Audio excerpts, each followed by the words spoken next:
All right. Countdown or something?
Did you have a dog time one too? I forgot to put it in.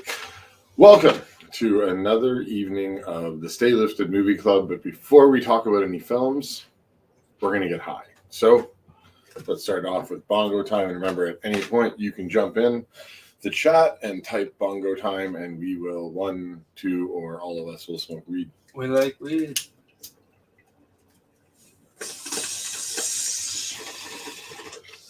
Thanks for staying lifted, and thanks for tuning back in. A little later, we're going to be talking about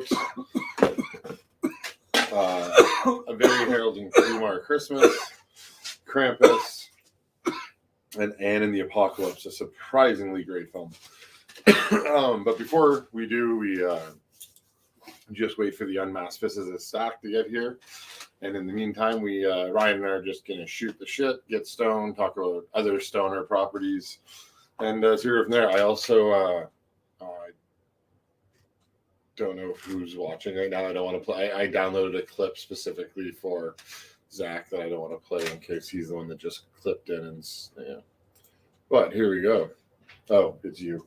You're the one viewer. All right, well, we have our first typed bongo time, so I guess we should adhere to tradition and do another round.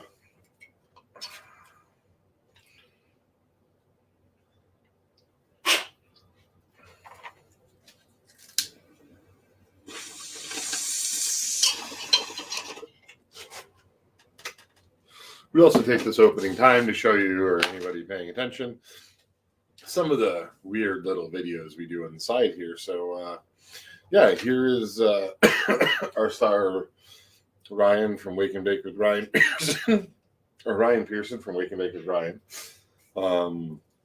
starring in his very own ad for Choco Bombs. I like to wake up to Chocolate Bombs by Skeleton Crew.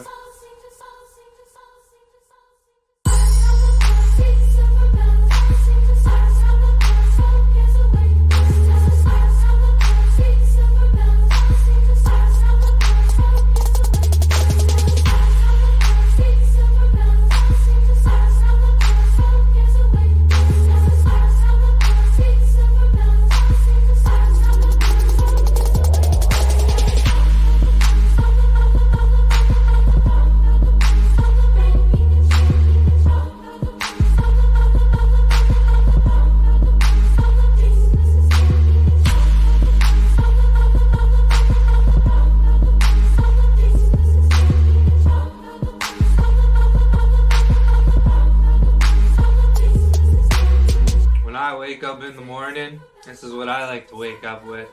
Mr. Wake and Bake, Happy Bongos, and Chocolate Bombs by Skeleton Crew.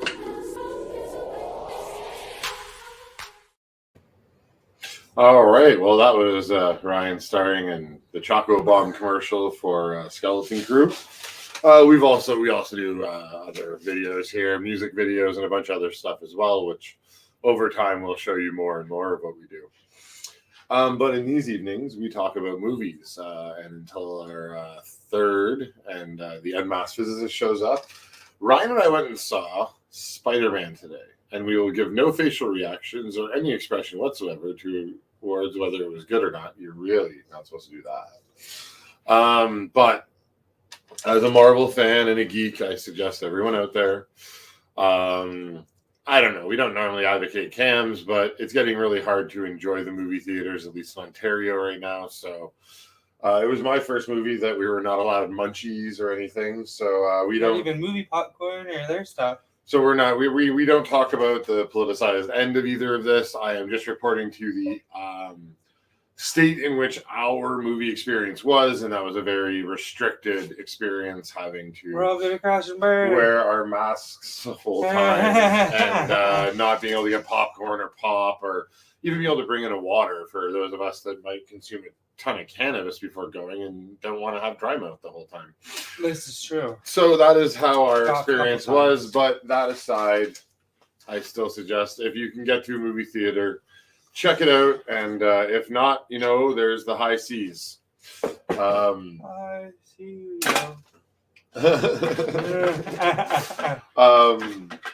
Yeah, so this week we have a couple things coming out. The new Matrix movie is coming out That should be Wednesday. good, yeah. I'm definitely excited for that. The original one was definitely something for camera work at the time. Let's talk Matrix theories.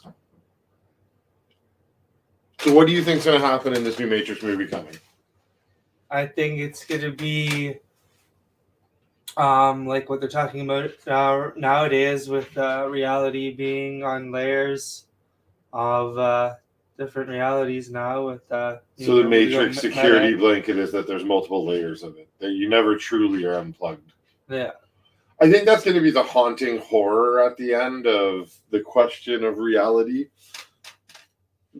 So does that mean, like when they were in Scion, they were actually still just plugged in? Yeah. I think so. Maybe. We got a couple comments going on here. Oh, all right. We get spammed every time.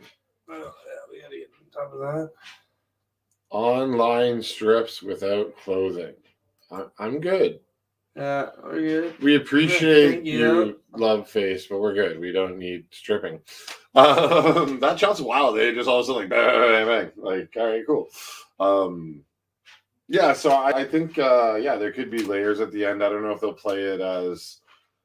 I think maybe the real Morpheus will come out at the end and pull Neo out of another layer of reality to. I have no idea, honestly. The thing's crazy, and Yeah. I love the first movies. Will you be rewatching anything between now and watching this? Rewatching anything? Yeah, definitely rewatching.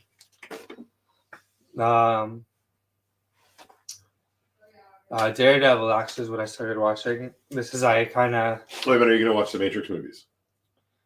Are you going to rewatch the original the Matrix, Matrix. Reloaded and Revelations? Oh yeah, I guess I should probably do a recap on that. It's been a while since I watched them. I mean,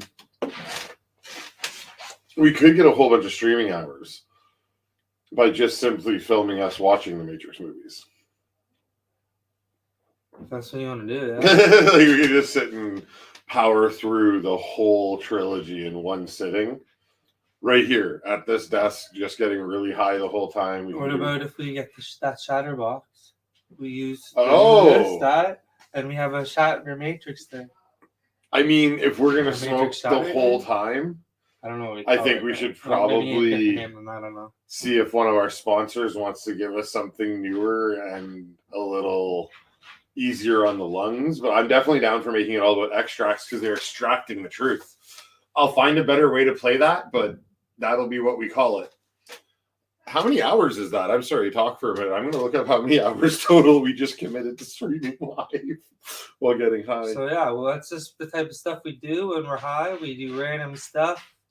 Love us or hate us, like our stuff, because we're coming at you big, live, and right here in the studio. Did you have any plan for where that was going? No idea. No, I mean, that's what I'm saying. We're just doing the random shit. Okay, so Reloaded is 2 hours and 18 minutes. Revolutions is 2 hours and 9 minutes. If we want to get really deep, we can always do the Animatrix as well, which is 2 hours and 41 minutes. And as the original Matrix is 2 hours and 30 minutes. So, I mean, that's 7.5 to 9 hours, depending if we do the Animatrix as well. What's a load shotter? It's a lot. That's a lot of us just getting high on camera, but I mean, I'm down for trying it over the holidays. It would be hilarious. Can we do mushrooms too?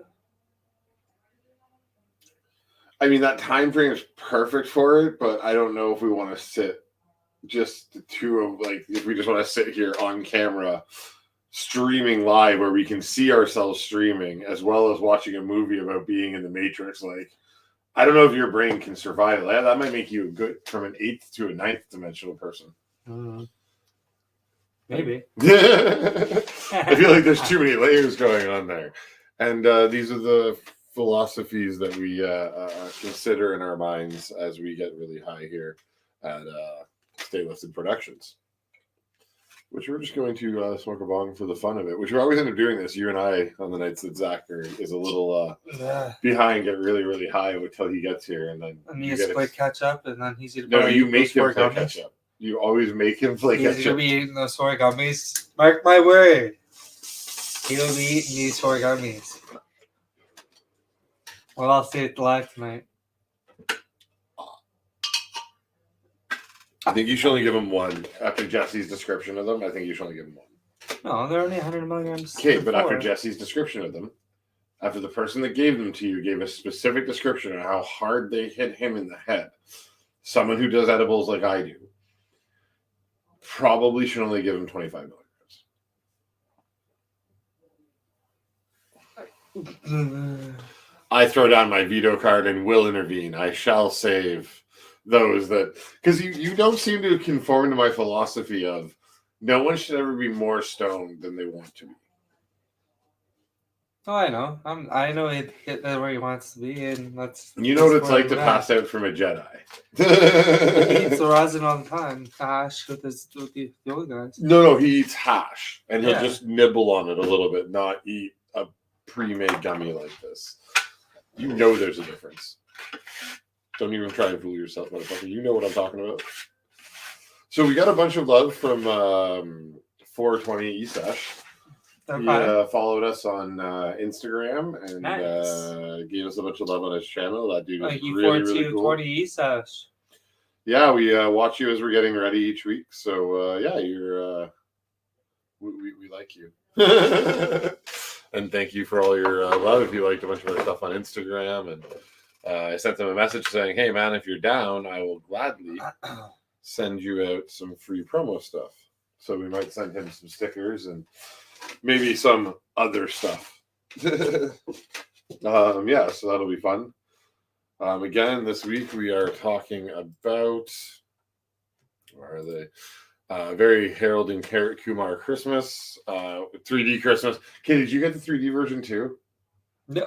I guess there is no un-3D version, and I remember seeing it in theaters, which was really cool, but I felt this was Jackass with less dicks. Yeah. Do you know what I mean? They when they even make the 3D joke about it being played out, we're like, yeah, it kind of is. Oh yeah. We're going over Krampus, a holiday classic. Watch this with your young children. I mean, infants to age 7. Christmas classic. For sure. Like, you should, any child that can watch. Spark up a bongo. Any child that can watch The Grinch, that you're willing to watch the Christmas classic, The Grinch with, you should totally make them watch this. As well, Anne and the Apocalypse, my first ever blind pick. And it seemed to be a good one. Came singing along. Yeah. And here, if just because Zach is in one of the best pop punk bands around, so sometimes he just can't be here on time or practice goes a little late. So even in those moments, Ryan and I can talk. Oh, you know what we can talk about? What? Well, can we talk about what we think? Okay, so I don't think anything matters in Hawkeye. Like, no spoilers, so we will not mention No, anything about the movie. we already know what matters. It was No. Kingpin. No, but Kingpin's not mentioned. Kingpin Maybe never he's gets never brought mentioned. in Spider-Man. So no spoilers. Like, I'm not breaking anything. Yeah, but, I knew that. I thought He wasn't- Spider-Man was I going to thought- have so much effect on. Yeah, I was a little disappointed in that. Like, and Like, I feel like it's just the only thing. Like, I guess a bit of a spoiler. Sorry. yeah. But the only bit here is that I guess besides the light show, like I don't know, because like when he flies around at the end, all right, now it's Christmas. Now he's flying through Rockefeller Center where we're about to see that fight. But I'm like, that's the only thing that seems to overlap about these two properties. Yeah. Is that one ending scene, not end credit scene or anything, but like, you know, the more traditional colors, yada yada yada. I won't say anything else. So we can safely say what do we think is going to happen in Hawkeye. And what I think is going to happen in Hawkeye is obviously we're going to get to see the big battle. I don't think we're going to get much of Kingpin. I really think he's going to end up being like a post-credit or something, you know what I mean? Like, because we still haven't had a post-credit scene either. So I think Kingpin's going to be... Yeah, exactly. And I think he's going to be a post-season credit. he's going to come in when Scene. Echo comes in. Like, When who? Echo next season. No. Oh, yeah. When Echo comes out, yeah. Yeah. I thought you meant like he'll come in with Echo in a scene. And I'm like, maybe, No. but actually, you know what? Like, we've already seen him. We know he's there. So, like, there's nothing really more that they can Or- do in this episode, I don't think. Or maybe. They're just we gonna get a tie lot of things up with Alana and Or Hawkeye, maybe we that's get what a we're getting full-on Wilson Fisk has Hawkeye by the throat, right? Like in Daredevil with Ben Affleck. You remember that end scene where he just got him up against the wall by the throat and like, how is Daredevil going to get into this? And the whole room is made of water for some reason. I don't know why. Do you remember this scene? Yeah. So I think we're going to have something. If we get, I mean, this is me saying if Kingpin ends up being benevolent in the scene, like very forward, I think we're going to get one of those. And during the fight, Hawkeye's going to have him up, or Kingpin's going to have Hawkeye fully up in the air. And that's when Echo's going to confront Kingpin about the death of her father or her grandpa. Father. Uncle? Father. Father. Yeah. Is it father? No. Yeah, it is. Grandpa. No, it's father. All right. Well, we got to rewatch that episode now because I don't remember, but I trust you that you're right. So when, you know, like she's there to avenge right now. So she already thinks that, why can't I remember his name now?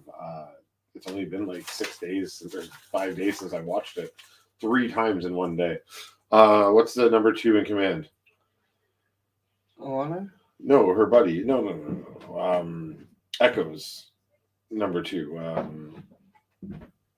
The guy that Hawkeye sits in the back seat and like has his meeting with Ravi.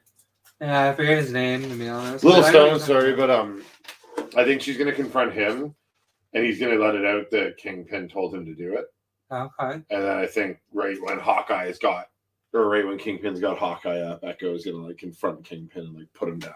Think so? And that's how Hawkeye will get out of it. And then maybe they'll take Kingpin down together, or maybe they'll get distracted by the tracksuit mafia and everything else going on, and Kingpin will get away into Fist Tower. Which I want to talk about Spider-Man. It's so hard not to. Yeah. I knew he wasn't going to be in the new Spider-Man. I figured. But he will be introduced with characters like Daredevil, right? Yeah. Well, all right. We have a bongo time from James. All right. Bongo time. How is it going out there tonight, James? Where's your suit, Ryan? They were promised a new suit. Oh. Saving it for Wednesday for the Marvel and the Spider-Man spoiler. But we're going to keep hush with that. So we're not going to end up doing Wednesday. Because Wednesday is both the night Matrix comes out and my wife's family Christmas thing. So we'll talk about that a little later, but we might have to move everything to Thursday. But we're either going to be going live to our reaction of Matrix on Thursday and or Wednesday, not sure what's happening yet. And then inevitably when we get around to it, that one of those 2 days we'll be talking about Hawkeye and maybe Spider-Man, or maybe we take the break on it entirely. We will discuss that more.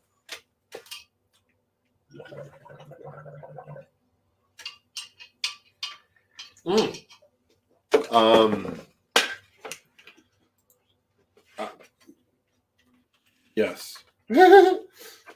So, yeah, James just asked if we want to go and do a live stream on Thursday to do Spider-Man spoilers. I'm in. Yes. I will bring the best suit I have. Ryan will come fully suited up, and I will probably be wearing something similar to this. So we're a little after 10 tonight. We are going to be tonight we're going to be discussing Krampus, Anna and the Apocalypse, a hidden gem I did not know about, and Picked Blind, and then a very Harold and Kumar Christmas.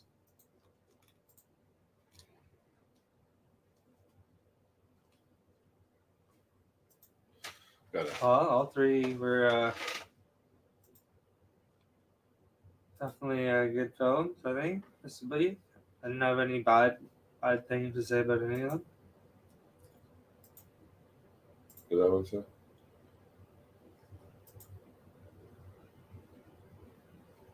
All right. They're also on different time zones because they're... Thanks, brother. If I remember correctly, Edward's in somewhere in the UK. Then he has another member in Texas. And then that James guy is in the west coast of Canada. France. He's currently in France, which I just both insulted everyone in UK and everyone in France simultaneously by saying France is part of the UK. Not that we ever discuss political time, but that's what they say. Right? We're gonna do a bongo time. Bongo time.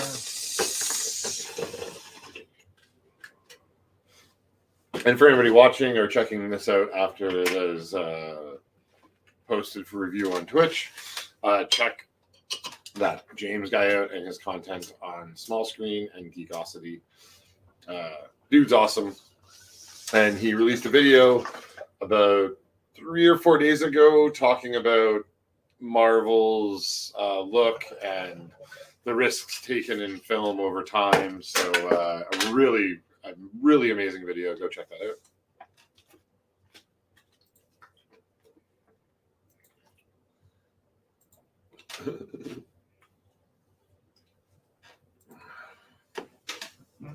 All right, so Ryan, do you want to start quickly by giving us a synopsis of a little breakdown of your pick, A Very Harold and Kumar Christmas? So there's a guy named Kumar and a guy named Harold. One is married, one is not. And they used to be friends that used to go to White Castle together. But now the one got married to his dreams, and Kumar finds out in the beginning of the movie, for those that haven't seen it, and his girl just got pregnant. Yeah. And I mean, okay, I really want to talk about that scene in depthly. Okay. But we'll finish the synopsis first, which is after a wicked gift gets dropped off, they ensue in a spectacle of he drops off a joint, and then the events continue through till eventually he saves Christmas and everything is well. What in a like I remember the first movie, and like it comes from a long line of brilliant and funny stoner movies, right? Like yeah.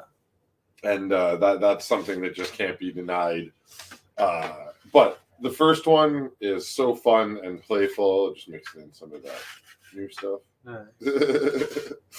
If you had all the new stuff, it would just make you cough. I'm about to mix my own plate. Yeah, so like it's such a classic stoner film, and then you get this new Christmas version of it that the 3D takes me out of it entirely. It actually bugged me. What do you think of the 3D?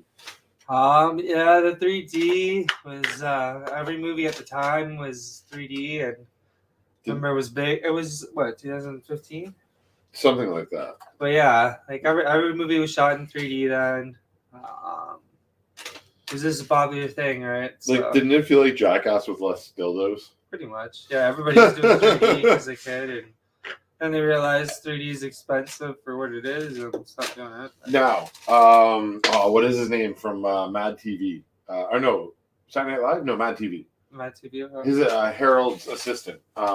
He's also he's the student that he's like, what's his name? And I should remember his name because he says his name like 30 times during like, hi, like remember in the first one where he's like they're at Harvard, yeah, and Harold's with the Asian study club, yeah, and like that one guy's like, hi, and he like says his name every time and then asks Harold a question. Do you remember that? Yeah. And then at the end, he's like throwing weed around and his shirt's off at the party. Do you know that? Okay, I do. Okay, so that's his assistant. Okay, yeah. So, yeah, I do remember that. Wicked callback, and that's why he's taking the shots for him. That's why, like, that's such an amazing, not amazing, but like a fun callback to the, because this movie really was a Christmas member berries. Right, like we go see Neil again. We revisit all the fun things that they've done. What was your favorite scene in the first half? The first half, I'd probably say when they lit the joint, the Christmas tree with the joint, was pretty good. Like Santa tries to burn down their house just to get them to hang out again. like, okay, so can we? All right, well, we'll just. Can we talk about how everyone in this movie is just an asshole up until, like, I get Kumar is not a shining example of, ambition and shit, but yeah, everyone's just a dick to him. This girl shows up. He proclaims that he's really stoned. She watches him take another hit. Can tell. She's been with him for years. She can see his eyes. He is hot, right? Oh, yeah. And she's still like, all right, well, I'm going to tell you anyways. Which, okay, totally. Like, it was her choice to tell him. But, like, the fact that he doesn't react perfectly, it just flies off the handle. Like, I mean, I don't know how a woman reacts when she finds out that she's pregnant. And I have no frame of reference. I'm not saying there's a good way or bad way to react.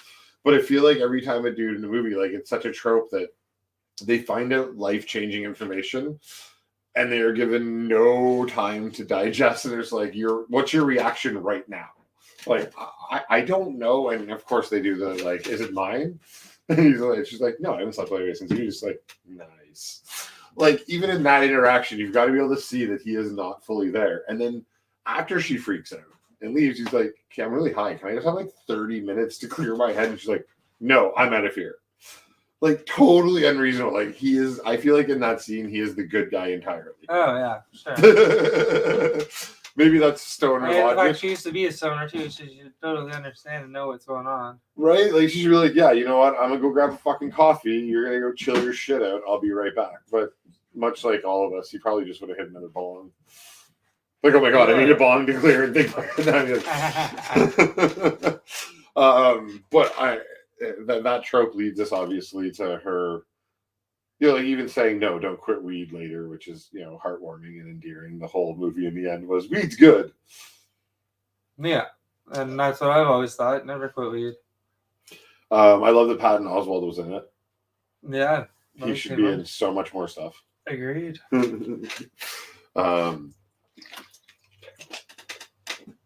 Also, it's funny because they start talking about this isn't Christmas weed, never mind.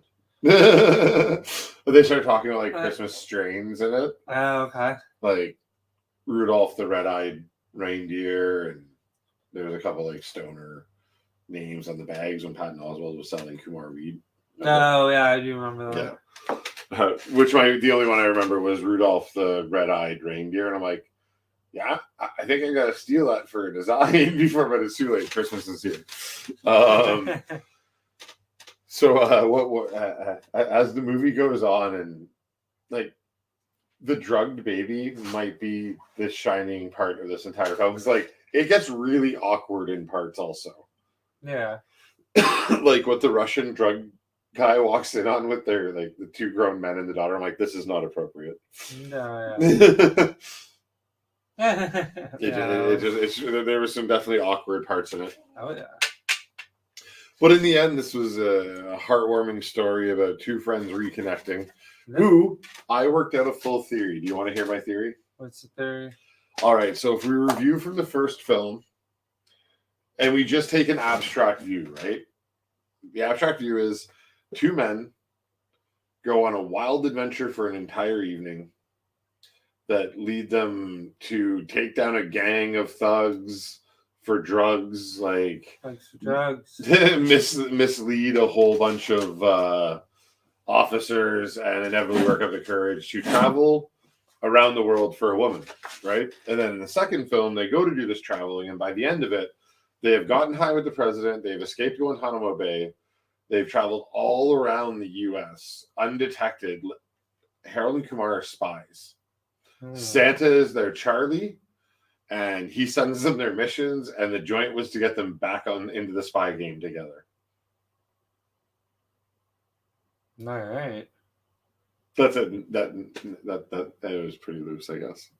That's a hilarious, just perfect answer. Thanks. All right. Well, we're going to take 2 seconds, and we do these fun little videos for our sponsor. And here is a bag opening of some magic smoke. Check it out.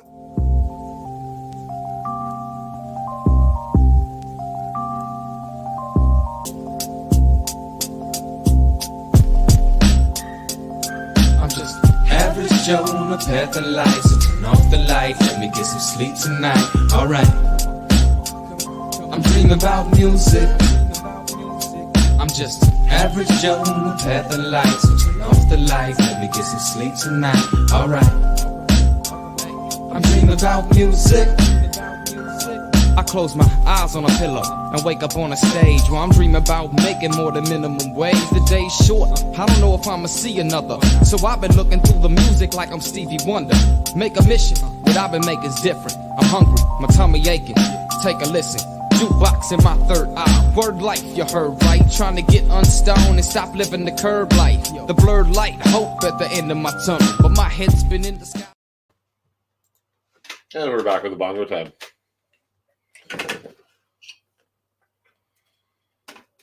I'm sure Zach is just drumming away or smoking with his band.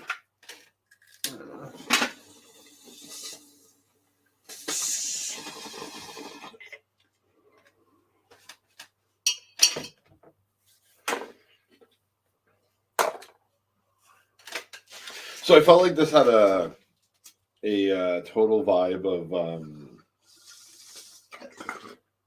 The Night Before. Is that what it's called?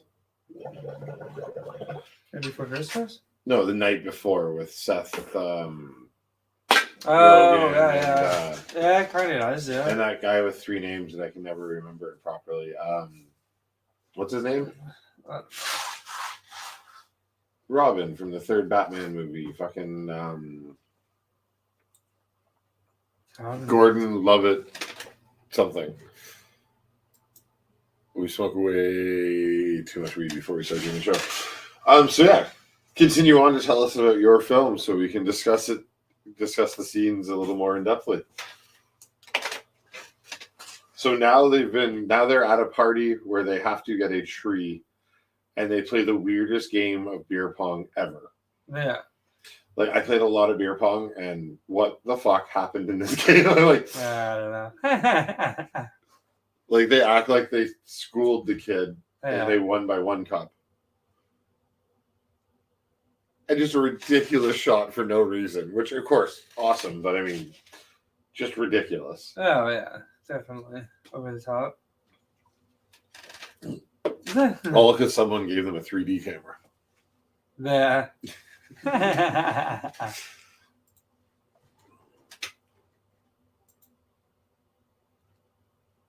All right, well, we are also talking about, as I will shift gears and just touch on some of these films, we were just talking about Harold and Kumar, but I'm going to briefly talk about Anna and the Apocalypse, because What's your my God. breakdown, right?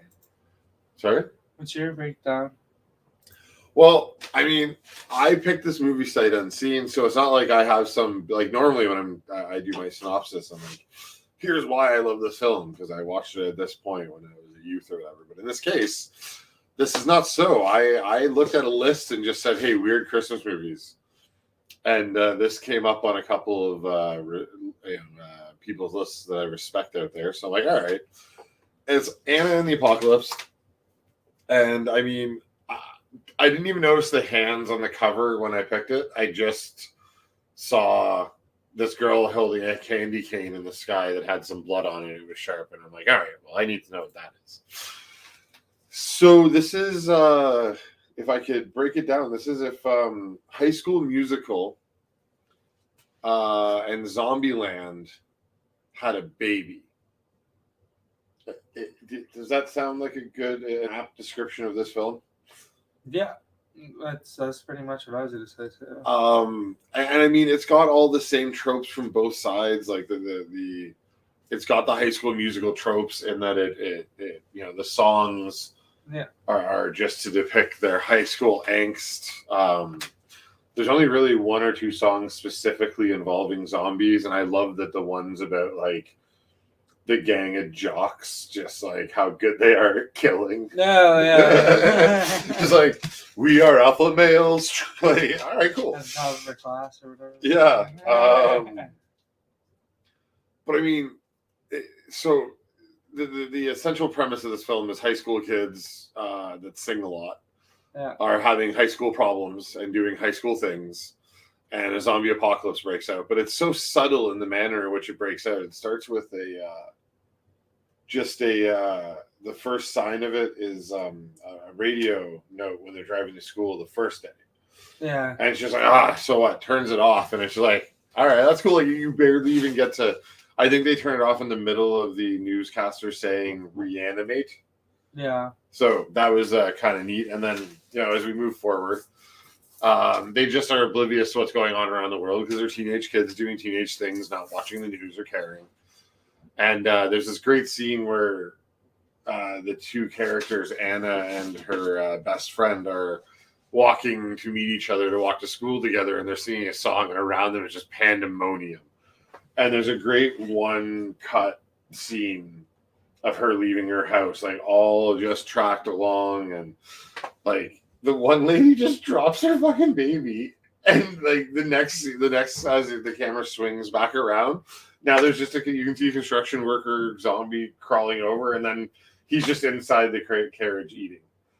Like, I don't know if you noticed that in the background, but there's flat out a scene that they're like, it's just I see that. There's so much brilliant gore in this and fun, but this is all happening in the background of her doing her, like, everyone. I think something embarrassing happens the night before.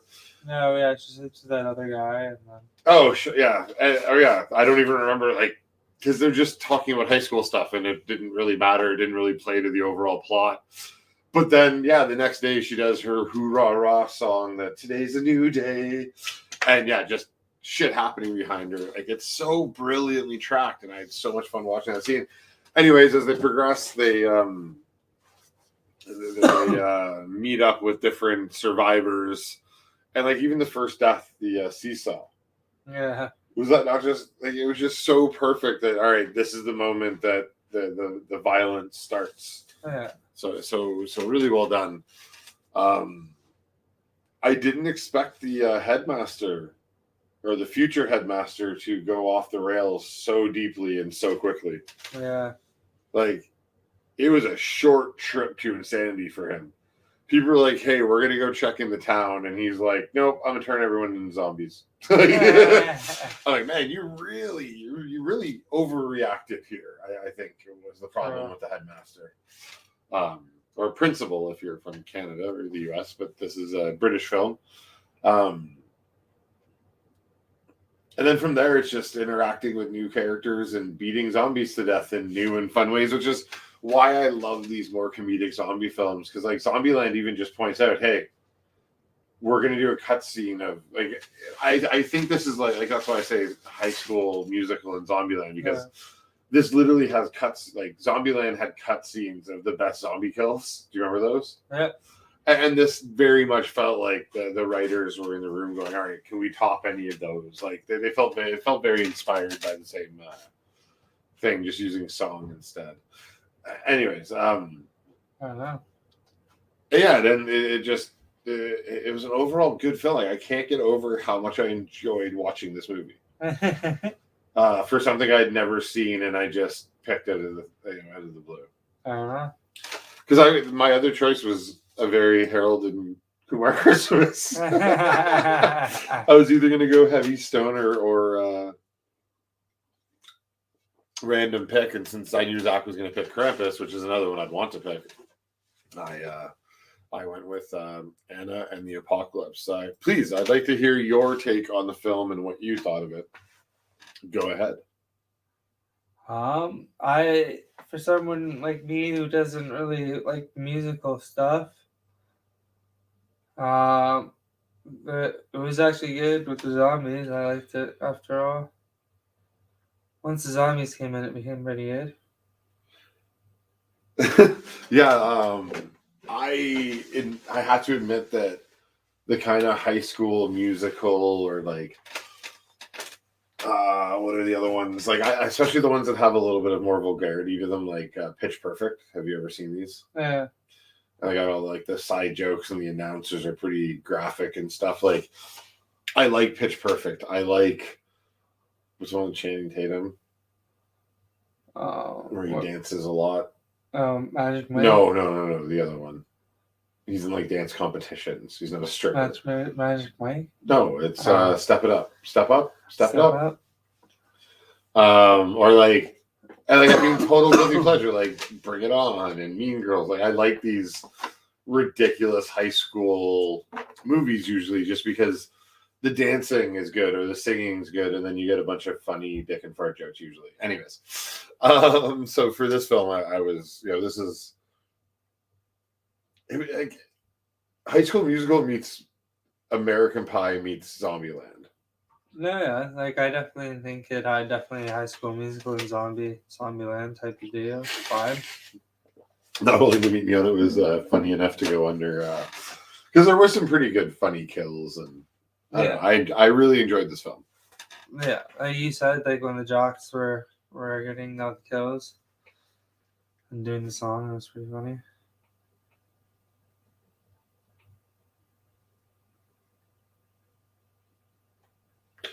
Sorry, just somebody asked for the link, so I had to arrange that. Oh. And as I said, well, we do some advertising for our sponsors. So here's another bag opening of some cannabis we were smoking last week.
Okay.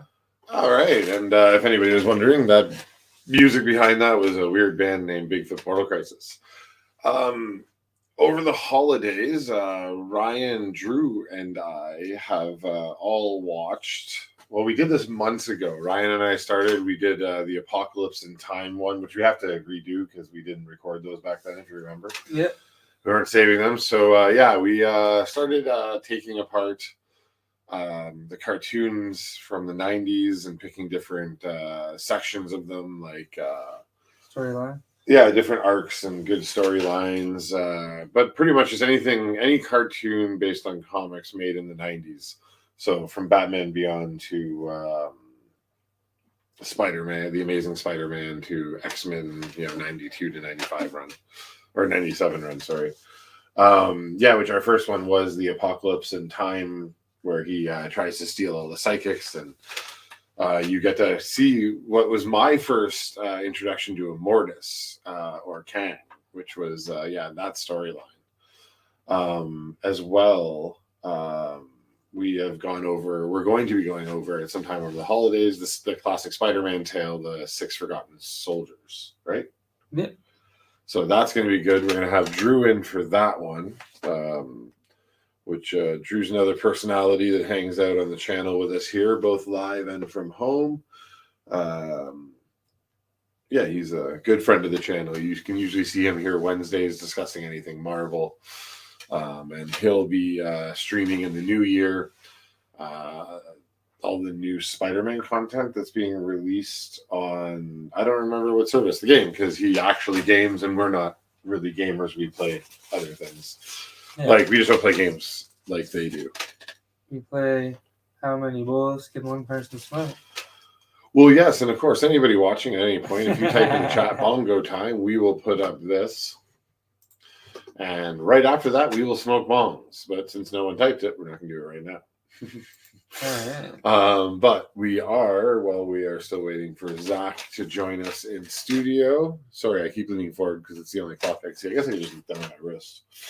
But we are still waiting for Zach to join us in studio. So let's actually talk about, since it was just you and I that went over the first series, let's talk about Immortus and Kang, and let's talk about Apocalypse in Time. That was a good one.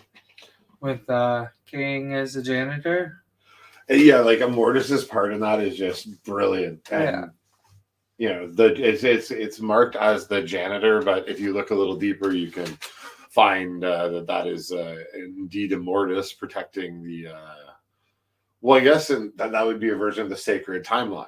Yeah. And again, where Marvel has taken inspiration from things that worked, they looked at those properties to influence what we saw in Loki, being that He Who Remains, Immortus, the janitor, Kang, all the same person, but in this case, Immortus being specifically a very specific variant of him. Yeah. So in this, Apocalypse kidnaps every psychic to destroy time so that he can rebuild it any way that he wants, as the most powerful creature entity. I don't know. Yeah, in the universe. And of course, the show was always able to be over the top and insane and exciting. So I don't know how well you exactly remember it as we've watched it this year, but what was your favorite? That's a 4-part episode. What was your favorite of that? I liked when it was Cable and his son are working together. It was kind of cool. Oh yeah, jumping right to the son of, in the comic books, the son of the clone of Jean Grey and Scott Summers. Yeah. But I don't know which one they do in this, because I don't think. No, Scott and Phoenix never actually hook up in the cartoon, right? No. Do you think? They get married, but. But does he marry the Phoenix or does he marry Jean? He marries Jean. Yeah. So in the comic book, Jean dies and he ends up marrying her clone, and that's who he has Cable with. Weird, Okay. right? And the clone at some point also takes on the Phoenix Force. Uh-huh. It's really weird.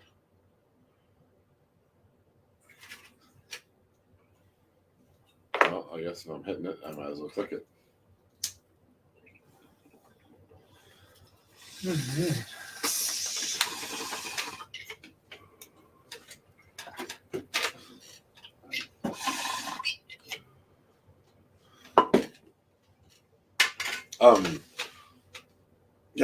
I really do love how much Marvel has taken from these shows, which is obviously why they're going to be doing 97, why they're re-releasing it. Yeah. They have to see, like, they obviously see the value to. Okay, so sorry, the other night we were on a stream talking to a couple of people that James guy had invited us into, and they were talking about that and how much inspiration was taken from those. You're going to give James a whole bunch of stuff to screenshot of you passing out over there tonight, aren't you? Maybe. Just falling asleep on me as I'm talking to you. You could look at me and then you may not gap out so much as looking at the screen. Because we are talking to each other, I guess. You are there. Whoa, what was that? Oh, my favorite dab rig just got broke. I'm going to put on a video and.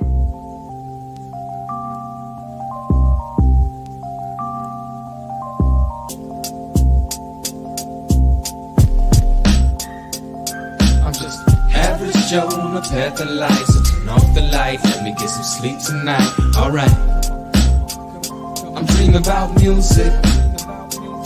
I'm just average Joe on a path of life, so turn off the light, let me get some sleep tonight. Alright, I'm dreaming about music. I close my eyes on a pillow and wake up on a stage where I'm dreaming about making more than minimum wage. The day's short, I don't know if I'ma see another. So I've been looking through the music like I'm Stevie Wonder. Make a mission, what I've been making's different. I'm hungry, my tummy aching. Take a listen. Jukebox in my third eye. Word life, you heard right. Trying to get unstoned and stop living the curb life. The blurred light, hope at the end of my tunnel. But my head's been in the sky. All right, well. We unfortunately just lost another piece of glass, but things like this happen, and thankfully we are sponsored. So we will be going to see our friends at Liquid Chrome to replace our favorite dab rig. Here's a quick Ryan. Are you ready? Yeah, I'll go get one. Are you ready? 1, 2, 3. Oh my god. You're supposed to sit down in time.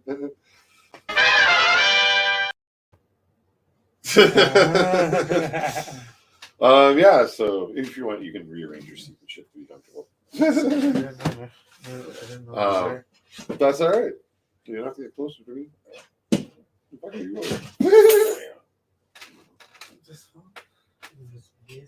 Oh, geez. Okay. So we're back. We've had an injury. We've lost a good friend.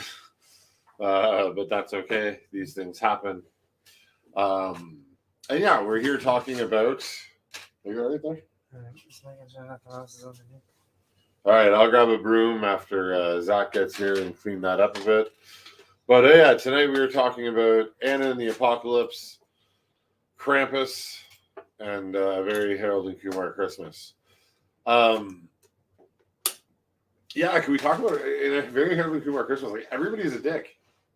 Yeah. Like, if my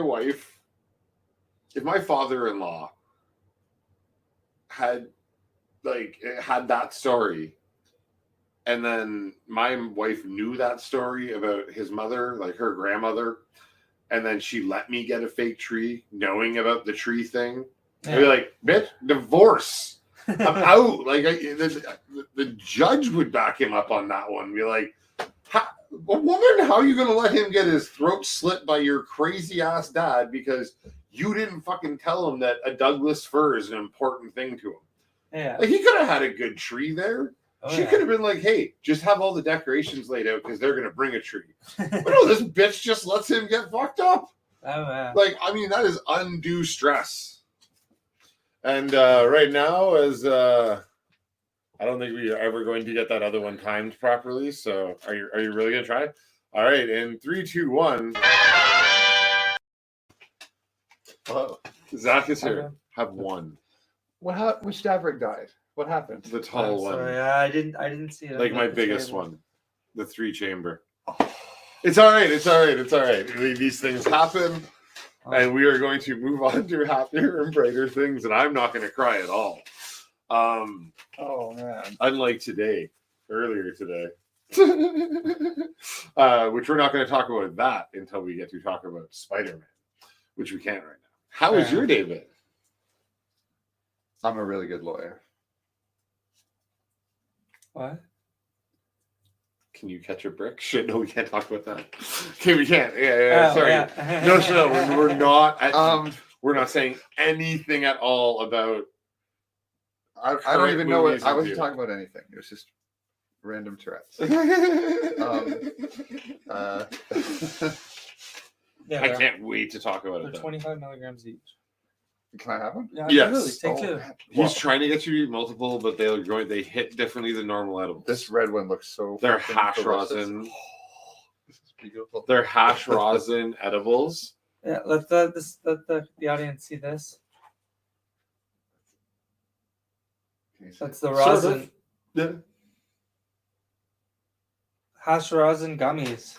Yeah, By hash, Mad Dab Labs. hash Go check rosin them out. gummies Thank you very much. given to us by Mad Dab Labs, our sponsor. I think I'm gonna eat the light pink or the dark pink. I'm gonna give up mine to Zach. No, you're just gonna Yeah. you eat two. Oh, hey. You know, you got me too many times recently. I've already told you, you eat both if you want both, or just eat one like the rest of us and enjoy the day. Oh, yeah, I'll have one. I think you pranked me at least Yeah, if you want twice the last lately. one, I can fine. remember. Thank you. It's up to you if you want the last one. Why can't you just leave it? Let him be high enough. Just high enough. But those are from our sponsors. They taste really good. Like Yeah, really good actually. Oh, we've yeah, had some so- pretty crazy edibles on our show. We've done alien brains that are 500 milligrams and stuff. So Yeah, right there. So the way these were described to me is these do not hit like any edible he's ever had. They hit like a dab. Oh, really? Apparently. I'm like, all right, cool. Wow. I find that a little hard to believe, but it's not Are like you okay? I think so. What's wrong? I don't know. Do you want another candy? Yeah, I'm okay. I guess it hit Ryan like a dab. There's a can Man, of so death kind. for you there. thank It's you. the last one. Sorry, there's no more upstairs, but we have water. I appreciate it so much. So this evening we are talking about Krampus, Zach's pick for the week, Did you like it? I Well, you've did. seen it. and the Yeah. Apocalypse, and a very Harold and Kumar Christmas. Do you have spoilers in the touched- title? Do I? I don't know. Yeah. Well, we need to make sure. No, because they're older movies. No. Still should put spoilers. We say it enough. I mean, like, if you're watching this, you know we're talking about it. They're in the title. I mean, pay attention. But we're also probably going to talk about things like Hawkeye. No, I mean, we're gonna really try not to because it's too many words about it. It's too many letters about spoilers. Sorry. All right. Say it more often. I don't know why I even hit say things. Spoilers said about Anna and the Apocalypse. I did not know what kind of movie that was. at all. That James guy just showed back up to say bongo time, and yours is already packed, sir. Thank you Nope. very much. catch up time. Yeah, I guess. Well, I had that gummy. No, yeah, I'm just joking.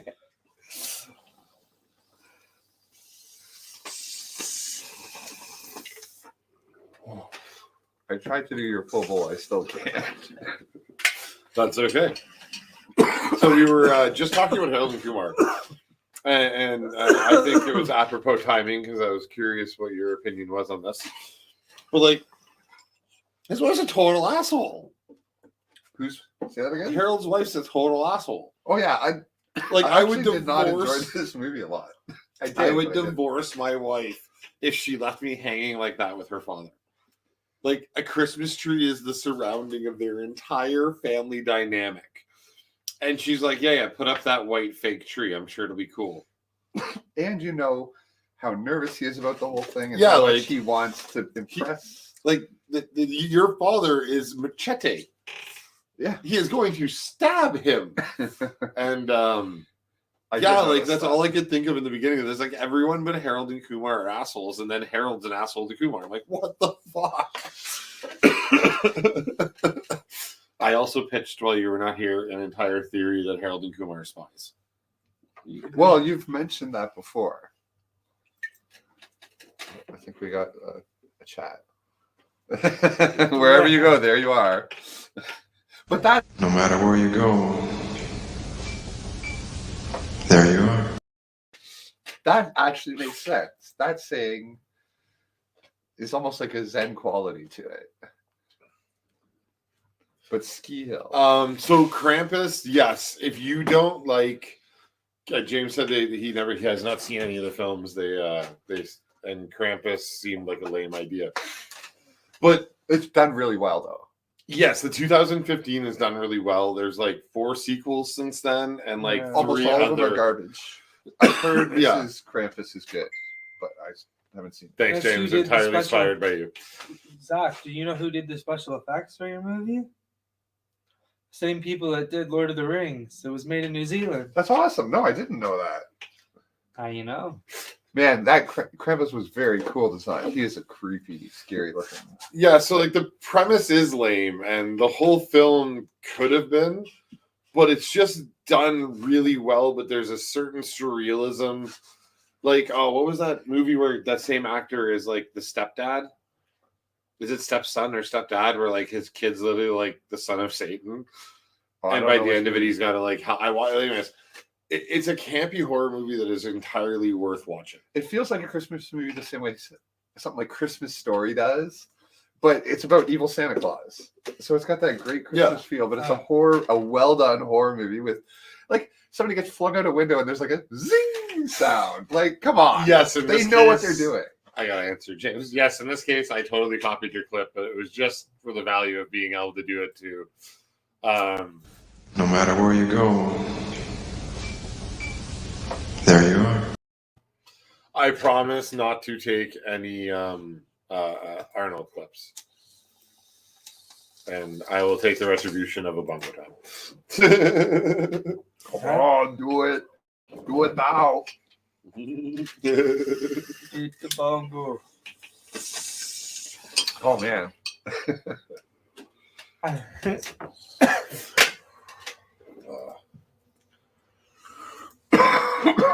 Excuse me.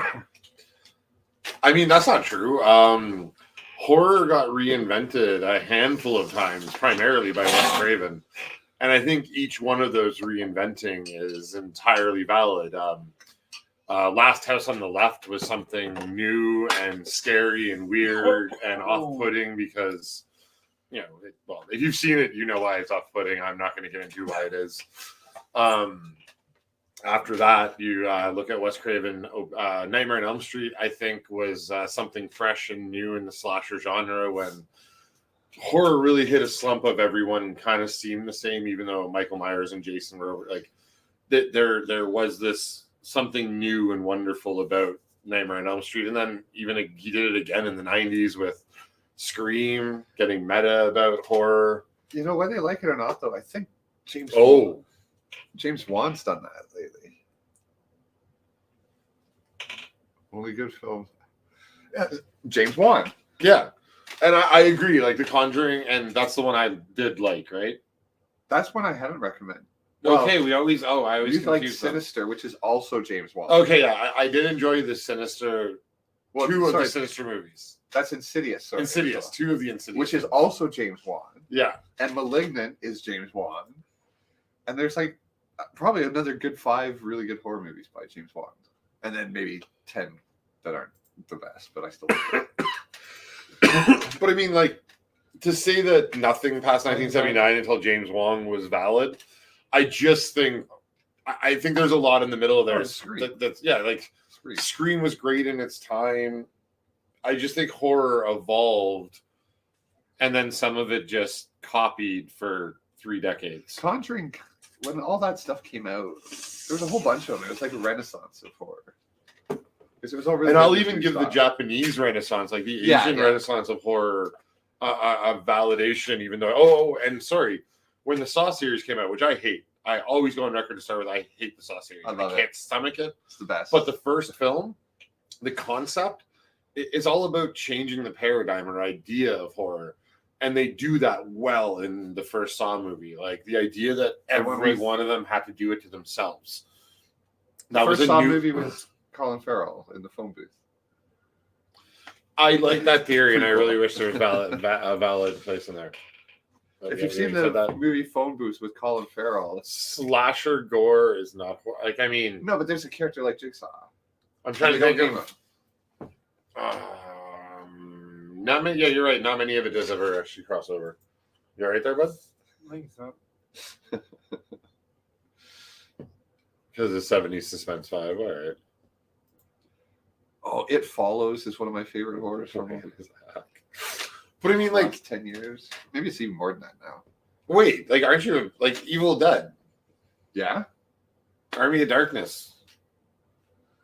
Drag Me to Hell. I wouldn't put it up there with that, but I love that movie. It was. I don't like that you said it right after them, and I have to It's Sam agree Raimi, with you that that's it was why. fun. It's Sam Raimi. That's fine. Yeah, like what about Sam Raimi's influence on horror? James, I want you to click the link now because I want to know your exact opinion on Sam Raimi's influence on horror via the 80s, 90s, and again in the 2000s when he came back. Raimi. No matter where you go, there you are. You're on the edge. And James called another bongo time because he likes it when we just can't talk Okay. anymore. He calls a lot of bongo times. I know. We don't have to listen to them all, do we? Well, I always say being one, very two, or friendly, all of Bob. us will hit a bong, but I missed it on a few, but I'm trying to keep up the whole time. Ash Campbell is comedy. Of course he is, but why aren't like comedy and horror overlap constantly? Look at House 2, Ding Dong You're Dead. They're both frightening and jarring in their time. If you can look at through the lens of Maybe James can help with this. Bruce Campbell just got announced for a new property of some sort. Like he's doing a voice on a cartoon, or it might even be live action. I don't know, but I saw a picture. He's all gray now, completely. he works a lot, I thought. Yeah, but I kind of thought he was slowing down, retiring. He just did like his Netflix series only ended 2 years ago. All right, boys. I'm going to talk about something that's going to change your guys' life. Have you heard of something called NFTs? Oh my Have you god. seen Post-COVID Part 2 yet? No, I End of haven't. COVID. Do they talk about NFTs? Yeah. Oh my god, that's so Yeah. awesome. Okay, don't. We can't say any more then because he hasn't watched it yet. And we Yeah. don't want to spoil it. But James, yeah, I would really love an entire report on what you think Raimi's influence on horror.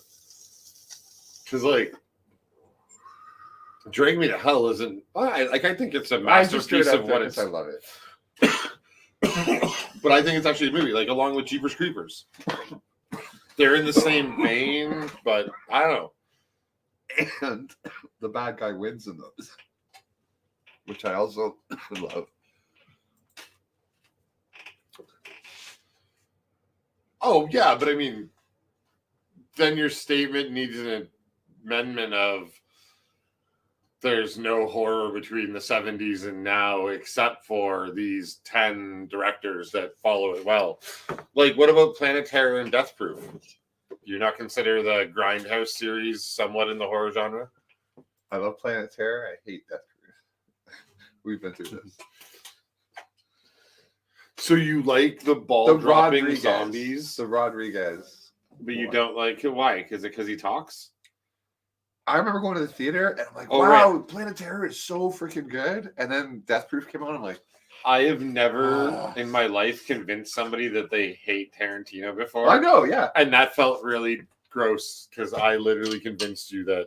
Well, I realized I don't actually like any of his movies, except for maybe one or two. And I'm afraid that. Kill Bill, which I talked about today for some reason. Okay, but again, I think if you haven't seen Krampus, to give it that, you have to like a certain type of camp to like Krampus, which we will bring it all the way back around to Krampus, which is where we started. Thank you for bringing us back to there while you get your delivery. Think about this. Doesn't it even kind of feel like a Harold and Kumar movie, that kind of jokey comedy world, but then there's fucking. Oh my evil. god, it's got its own uncle from Christmas Vacation. Like our generation's version of that guy. I can't remember his actual name. Yeah, right I meant now. to look it up. But again, you have to enjoy this type of campy. How are they going to do how are they going to kill the person next time? Movie? Tell me if you agree with the statement or not. Anyone who loves Buckaroo Banzai will probably love Krampus. Wouldn't you agree with that? I mean, they're both like, come on, how could you like one and not the other? Thank you. Death Proof was like a great film in my mind. I like that. See, like, I think it's just stoner talk. I wasn't saying it's horror. Yeah. No, I know, but did you read that? Yeah.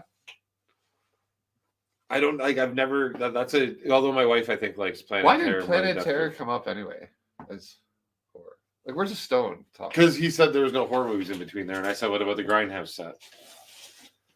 And I get that they're technically exploitation films in the Grindhouse era, like genre, but I mean, I would say it's body horror.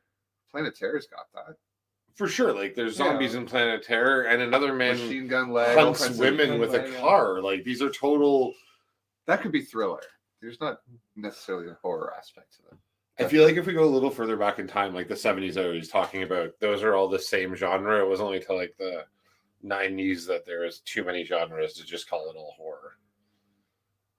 What do you mean? Because Christine is horror, and in this case, this is more like a Christine than a two-lane laptop or something. I feel like there's nothing supernatural or even otherworldly evil about it. Did you guys never see the other one? It's called Machete. You mean the movie they made from the commercial inside? Yeah, it was fucking epic. Yes. Machete. I remember seeing the commercial and be like, "Why isn't that a real thing?" So to reference it, because you said Death Proof. One night we were in movie club, long before movie club was on the air, just stoners in my old shop chatting. We were talking about Tarantino, and Zach said, "Oh, I like Tarantino." And I asked him about it, and he was like, "Oh no, I don't like that movie." And then by the time we were done talking, he was like, "Holy shit, I don't like I don't like Tarantino at all." And I forget, like, there was only like one film you liked by him. I like Kill Bill 1. I like what's the one out in the Arctic? Oh God. I've watched it so many times just trying to like it. And I mean, now I like it because I've seen it so many times, but I just can't. What the hell is it called? Hateful Eight. Yeah. Hateful Eight. So, like, yeah, but Tarantino is like my. I know, and I've seen pretty much them all, and I'm like, nope. I could watch. But I thought I liked them for some. Pulp Fiction, Reservoir Dogs, Kill Bill, and both of them. And Inglourious Bastards. Sorry, I have a hard time saying it because I was on a ball team for 5 years called Inglourious Batsters. That's awesome. Oh yeah, like I designed the logo and like I was a team captain. Like I love Tarantino that much. I named a baseball team after. I was so excited for that movie. I saw it in the theater and I've never seen it again because I didn't care enough. Oh my god, I was so excited. Okay, I don't want to say it wrong because I say it wrong, it's gonna sound really racist. The guy with the bat. Now I want to look up his character's name because Mysterio did nothing wrong. No, Mysterio was right. Yeah, so Mysterio was right. Sorry. Sorry. He doesn't mean Mysterio. He meant Thanos was right. Yes. Thanos was right. Because I don't know what you're talking about. That was just a slip of. Like, why are you doing that to me right now? You know, like this is so hard for me. I want to talk. Like, you can't do that anymore. I don't even know what you're talking about. You can't no more. I just want to talk about it. I might fucking get you heated if you keep dropping hints. Well, you know what? I'm not sure if that hit me like a dab or not. No, I did. Well, it takes a bit to get in your system. It's only 25 milligrams. No, it's 50. No, it's 25 milligrams each. Each square is 25 milligrams. Oh, okay. It's 100 milligram pack. Yeah, so you can have two. Like, you're supposed to have two. So Krampus. Get high. You know what, Ryan? Just for you. All right. Is that okay? Like, Yeah, it'll be fine. There's 4 more if you want to keep oh going. my God. No, don't, because now he's going to say, well, since you had two. Well, these ones are mine. I won't let them. Okay, good. Thank you. I'm saving these for going to Espanola with my dad. No worries. For real. Don't touch my fucking gummies. Um, Don't try and feed people my gummies. Yeah, so we're talking about Krampus. Zach, would you like to give a quick breakdown or quick synopsis of your film? And then we'll get to... I don't know, we usually just interrupt the synopsis when we get to a good scene or a good part of it. So Can you please? explain what happens in it until I want to interrupt you and talk about it. Sorry, it's just Oh, We have to put that up for when Zach. did he Put come that in? up. Put Oh, that- it takes put that up about for 2 Zach. hours to kick. Put that up for Zach. oh, And then... oh really? 2 hours? Uh-oh. So how much did you eat the other night? Before we What talk did you about have, Krampus. the other night? Mad Dab, how many milligrams did you munch on before you were fucked up? And we'll give I didn't realize it was Yeah. 2 hours. Oh, takes in, okay. Yeah, that's why we eat. If we're gonna do edibles, it's got to be like an hour and a half before the show starts. So Krampus, why don't you tell us about Krampus? Oh man, it is a classic Christmas tale about evil Santa. I pitched that people should, like, as we were talking about earlier, I'm like, He ate the whole thing, 100 milligrams. Children- That makes more sense to me. children all over the world of all ages, I mean toddlers and up, should be shown this movie twice a year every Christmas. Twice a year at Christmas? Yeah, like really pound in, don't be a piece of shit. I think once because it's like a magician. You don't want to spoil the trick, but it's. I love this movie. It's a campy. It feels like Christmas Story, like the gun, the one with the BB gun. Don't shoot your eye out. Oh, yeah. You know, one of those classic Christmas movies. Except it's about evil Santa. Yeah, I don't know why it's not more popular. it is. I think it's it's got a pretty good cult following. Yeah, It should take the place of Rudolph the true. Red-Nosed. Maybe not. And speaking of the reindeer, because I guess I'll put this up. Man, y'all keeping me busy. We need a full-time producer. And they like the pacing of the movie's right, the act structure, the sound. Actually, did you know that Krampus was actually created in the 17th century? Really, Yeah. he's a real He's thing. been doing this all night about this movie. It's really fucking me up. I mean, like, in-depth details. I'm So glad. yeah, anyways, the director actually got sent a postcard with the original Krampus, like just the character of it, and then that inspired him to do the movie. That's awesome. In 2000. I love anything like the grim fairy tales or anything, but like the dark version of it. I don't know. And man, how creepy were those creatures and stuff in it? Eh? Oh yeah, for sure. It reminded me like what's that one film? Not the Labyrinth, but Labyrinth, Labyrinth or maybe. with David Bowie and No, Jennifer not Connelly? that one. Guillermo del Toro has cool monsters. That's the other one that they were not quite the same in this, but No, yeah. Hard to describe, I guess, but like how horrific would it be to have so many of those things crawling through your house and in the ear Oh, ducts? yeah. I think, like, the way they get, like, I think this is more a Willy Wonka experience. Like, that Yeah. big kid that goes up to you, that's clearly an homage to Augusta. Yep, it's got that feel. Right? Like, and that's the whole point of it, right? Like, Willie was punishing. I mean, I don't know if punish is the right word. Well, yeah, punishing. Like, he fucked those kids up. Like, some manslaughter charges that should have happened by the end of that film. And this really felt the same way. Like, just pecked them off one by And one. it's And dark and gritty at times when it needs to be. hey, welcome. hey. Anybody just joining us this evening, we'll be jumping back and forth between talking about Anna and the Apocalypse, A Very Heralding Kumar 3D Christmas, and Krampus. Right now, we are talking about Krampus. And thank you very much. Another bongo time, which Zach's going to take. That's Oh my making this goodness. bongo time. As we always say, if you type bongo time in the chat, 1, 2, or all of us will hit a bong. It is at our discretion which one of us. And I called Zach because he was late. And it's- sorry, I keep looking forward at the time. I really do have to mount this monitor a little better. Not that we're on a time schedule at all. I'm just figuring out what we got going on. And what is our next one? Yeah, I think Krampus. It's now 3 years in a row I've watched it around Christmas time because I found it the year before, and then one of us picked it last year, right?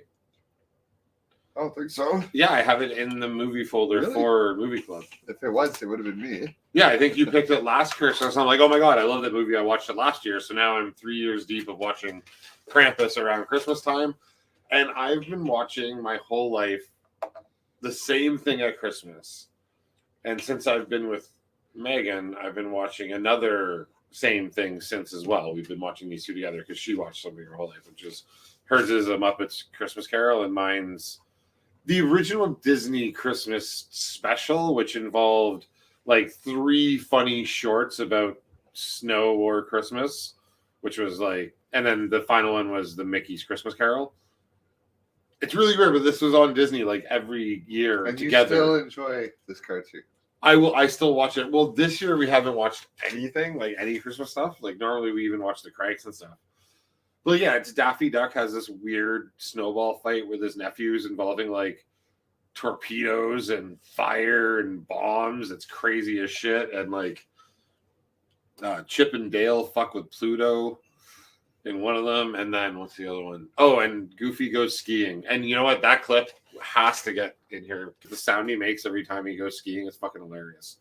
You remember Goofy used to do like the instructional videos, right? Yeah. You remember those? Oh yeah. Like there'd be like a voiceover and Goofy would act out what the voiceover is saying, but he'd fuck it up. Oh my god, I just realized I stole half the idea for your show from Disney like years ago. And now I've said it live for Bezos to report me. But yeah, I just realized we kind of do the same thing with you. Except we take the voiceover out. I'm the voiceover in the background trying to get you to do shit that you just end up doing wrong and we film. Because I get you high before we do it. Sounds good to me. It's your whole channel. Let's get high.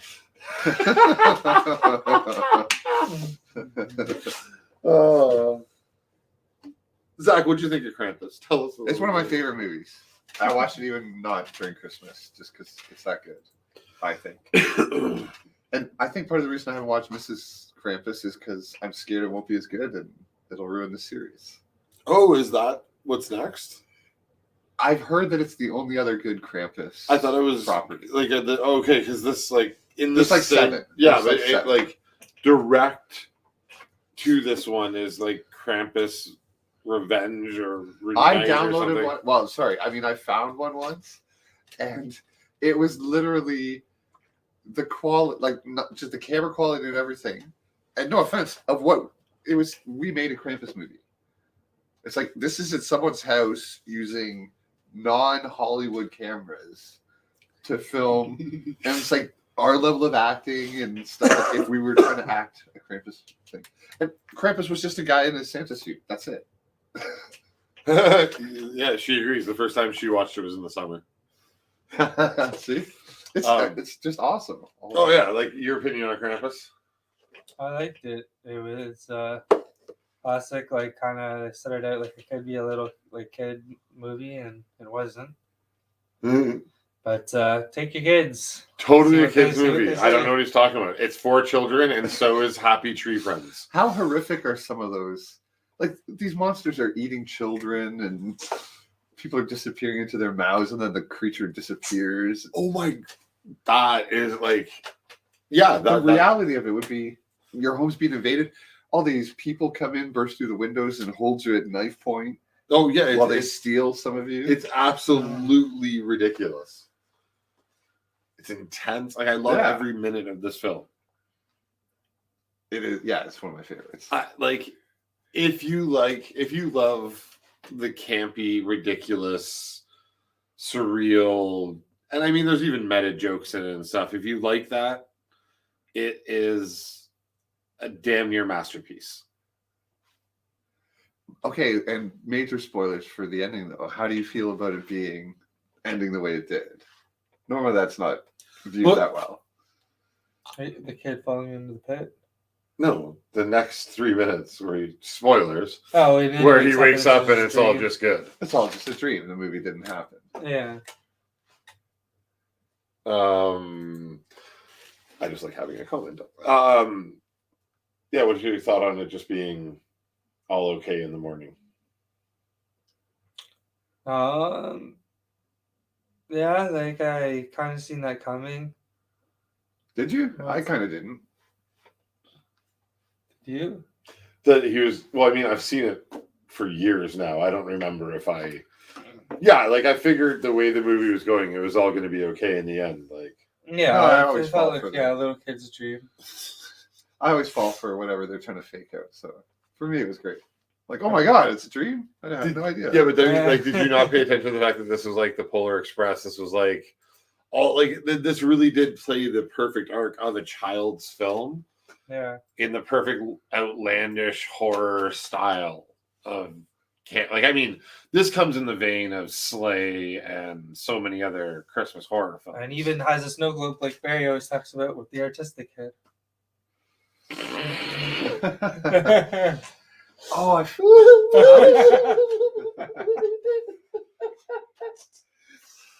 forget the last name. It's Tommy's Hoff or something from St. Elsewhere, the final episode.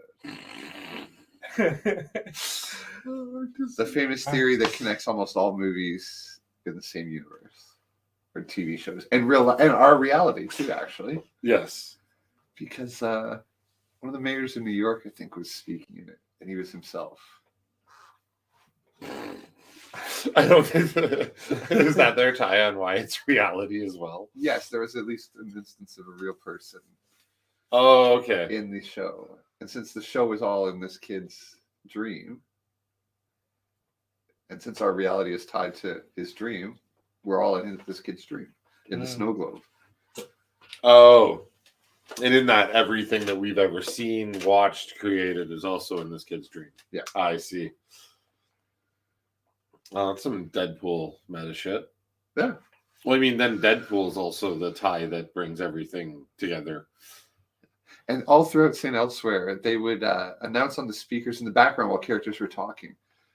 They would reference other TV shows and stuff. So that's another way they pulled in all kinds of universes to their reality. I've watched a bunch on this show. I've never actually. I feel like I should actually watch it. There's a lot of fan theories because they were doing cool meta stuff. What's this show? St. Elsewhere was an old hospital drama, kind of like Grey's Anatomy.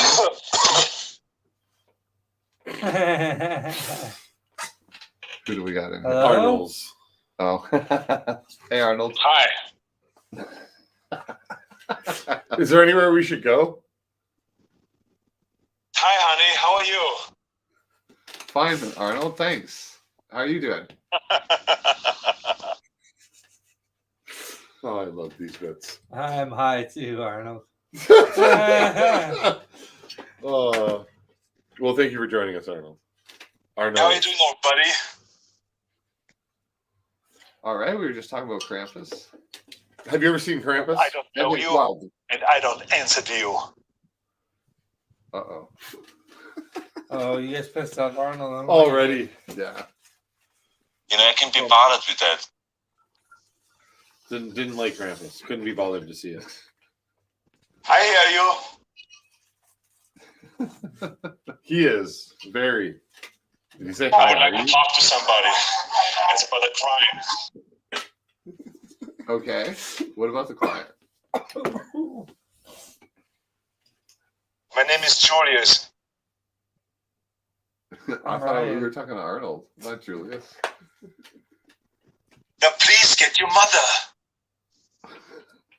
Is your mother here, Barry? Definitely need more clips from Kindergarten Cop. It's not a Duma. Didn't I bring that one up Okay. recently, or did I just watch that with my wife? I don't know. I might have just watched it, but man, I love that film. It might be Arnold's best that's a good film. one. I've never seen it. You've never seen Yes, Kindergarten Kindergarten Cop? No. Oh, That's funny.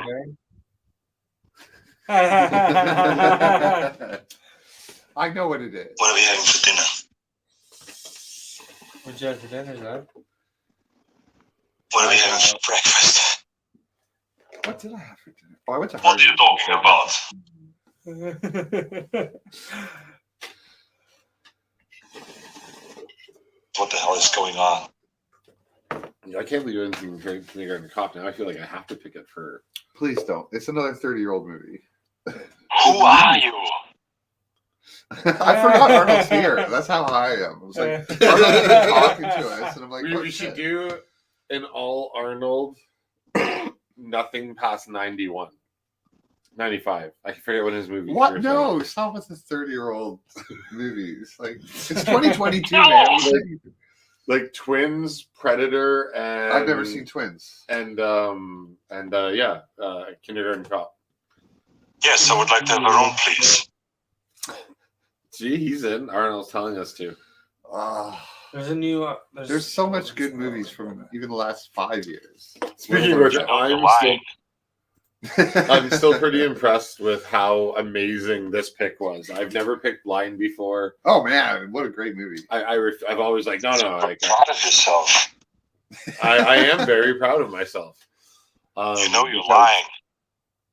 This film was truly fun to watch. Oh, you're just licking out.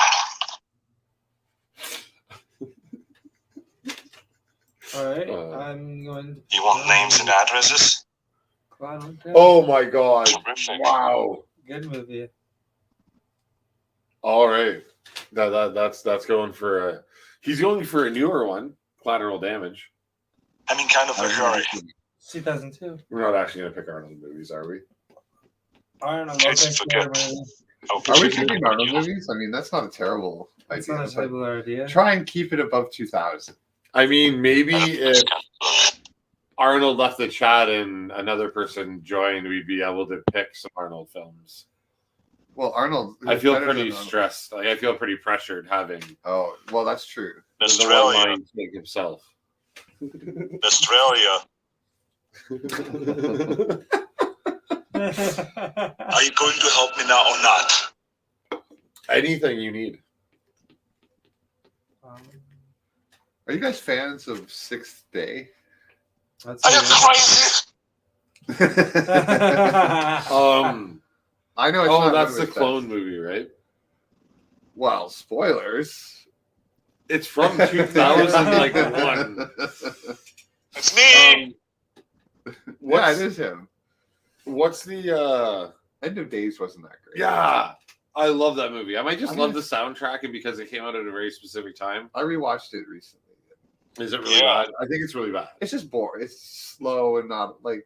And it's 1999, so he broke his own rule. I'm not picking that. Oh, Okay. he Okay. named a film that I like. Okay. Oh yeah, End of Days was 99 because they were getting in on the whole one. Why? Arnold, can you tell us why you did End of Days? The money. Put that cookie down now. Where do I come from? This is Austria? Arnold Schwarzenegger. Yes. And you come from Austria. Right? Pissed off. Austria, yes. Austria. Okay. Not Australia. No. It's a weird choice of sound bank. I want your help. How can we Your help? I'm surprised he doesn't have a full typing emulator for him at this point. And I don't do this kind That of must work. exist. It's got to exist. Yeah. Auto read Hey, I'm a police officer. Although I used to download a lot of soundboards, like just so I could like Did you sit hear what there I and just like. said? How are you doing, old buddy? You know, I only make $10 an hour. I hear you. Exactly. Don't call anybody. Australia. Are you out of your mind? Correct. Excuse me, I have a few more questions if you don't mind. Australia. Yes. You know, you can move him to backstage if he's out of order. He is not quite out of order yet because he's still entertaining in the background. That was Arnold lost his mind. I will pick a DC and Arnold, please. Both the crowds this week. Oh no! No! And that's more than 30 years old too. God damn! Arnold's second greatest film. That's one of Oh, the yeah. worst movies I've ever seen in my life. Even at the Batman time. Forever. I need to speak to my wife. That credit card. Oh my Oh, yeah, god! Batman Forever.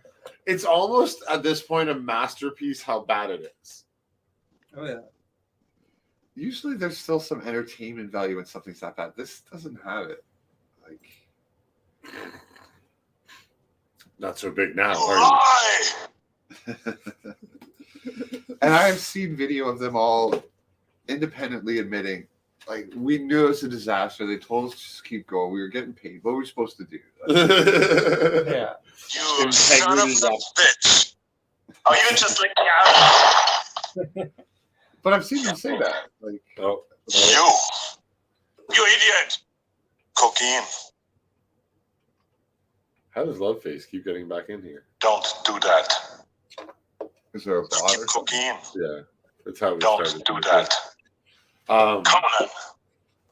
So, as we were talking, I really never expected to accidentally pick a movie that is literally High School Musical meets Zombieland.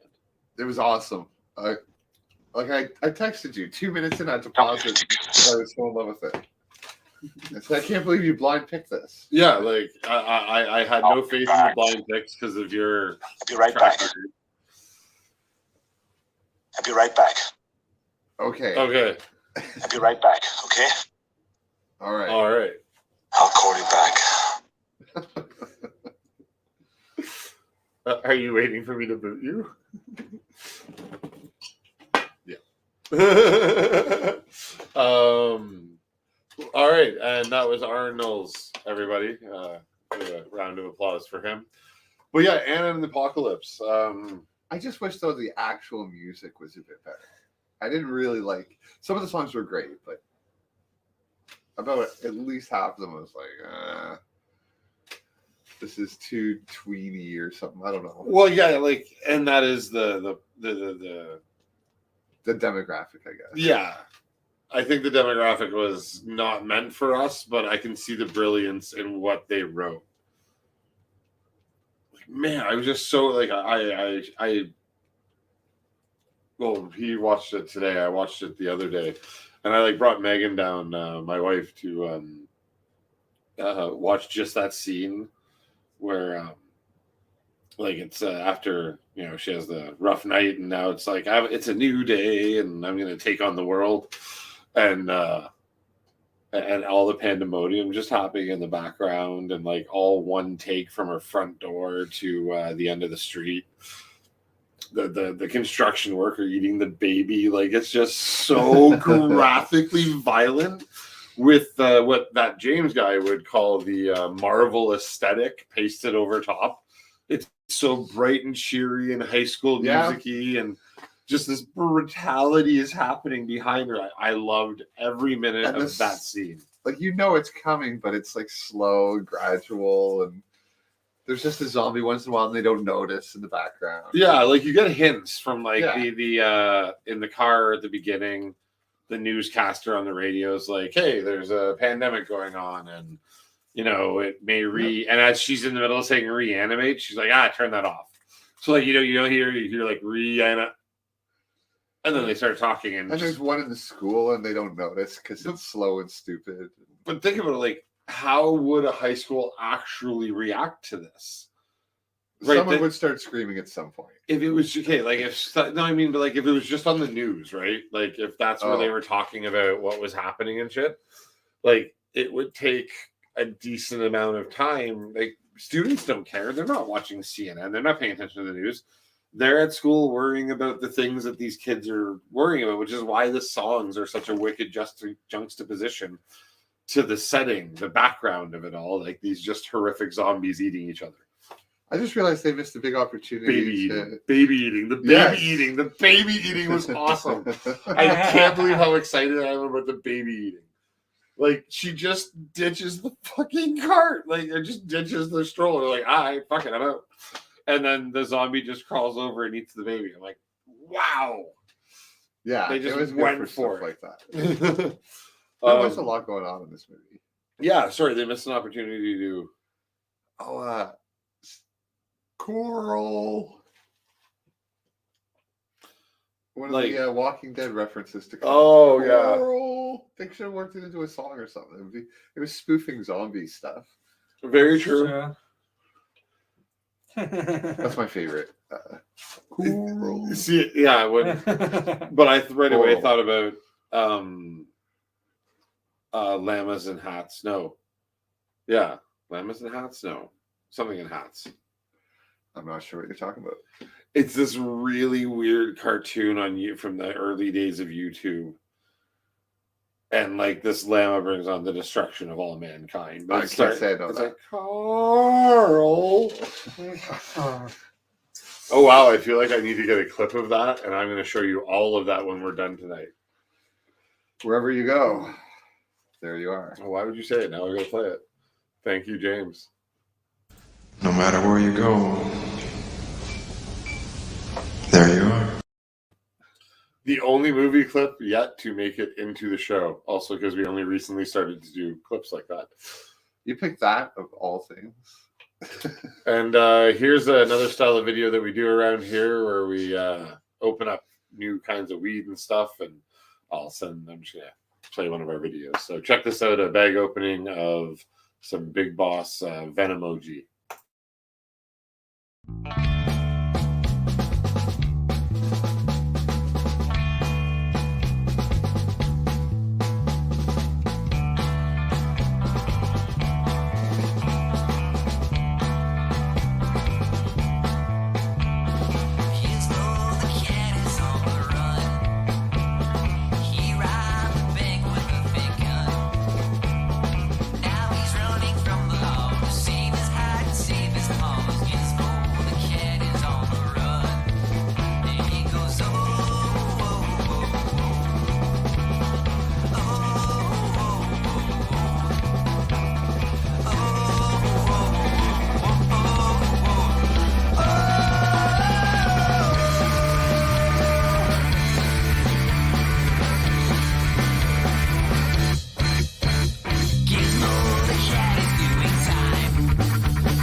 Hey, and we're back.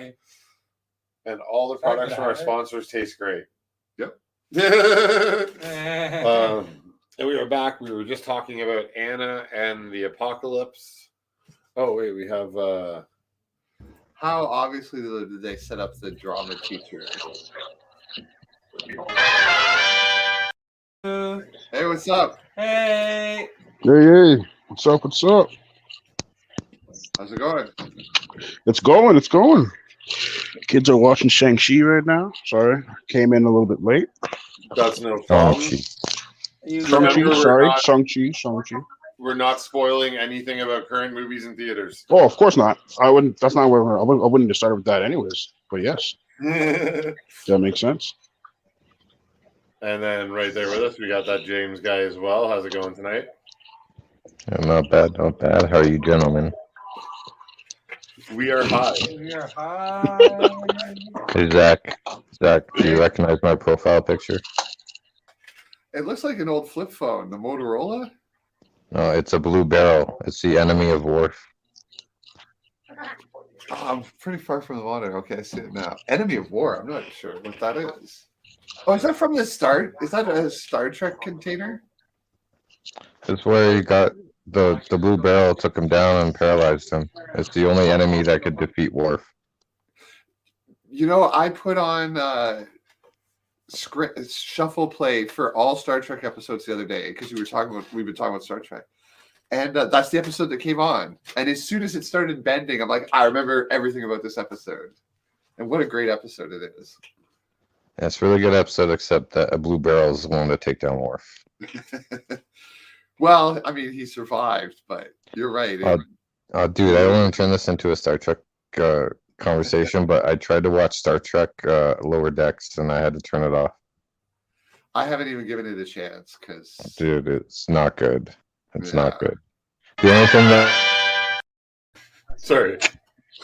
the only thing that really got me in the heart was that they used the same credit font and title sequence. I mean, they have the rights to all that stuff, but so does Discovery and Picard. They don't deserve it either. No. So I turned it off and I put the Orville on. I feel like I really want to go watch Picard and do a whole thing on why it's great. You'd finish another gummy. It won't hit him for 2 hours. Got some crazy background noise going on there, Drew. Sorry about that. 1 sec. Yeah, thanks.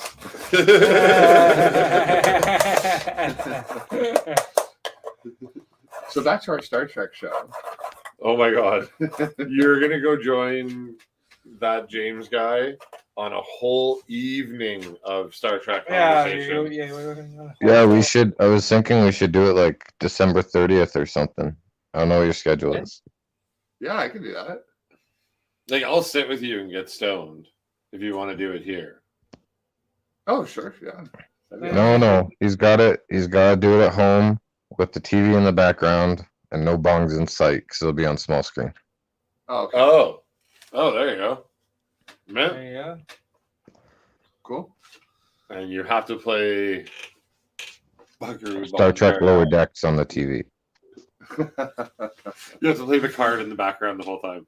Or Discovery. I mean, man, there's Discovery's so close. They got everything except the writing. Like, everything else is great.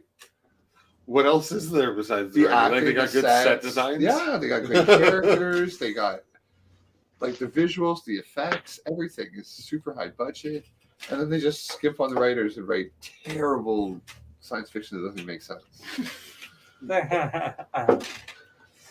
Well, I can't wait to tune in and watch you guys debate and talk Star Trek for many, many hours.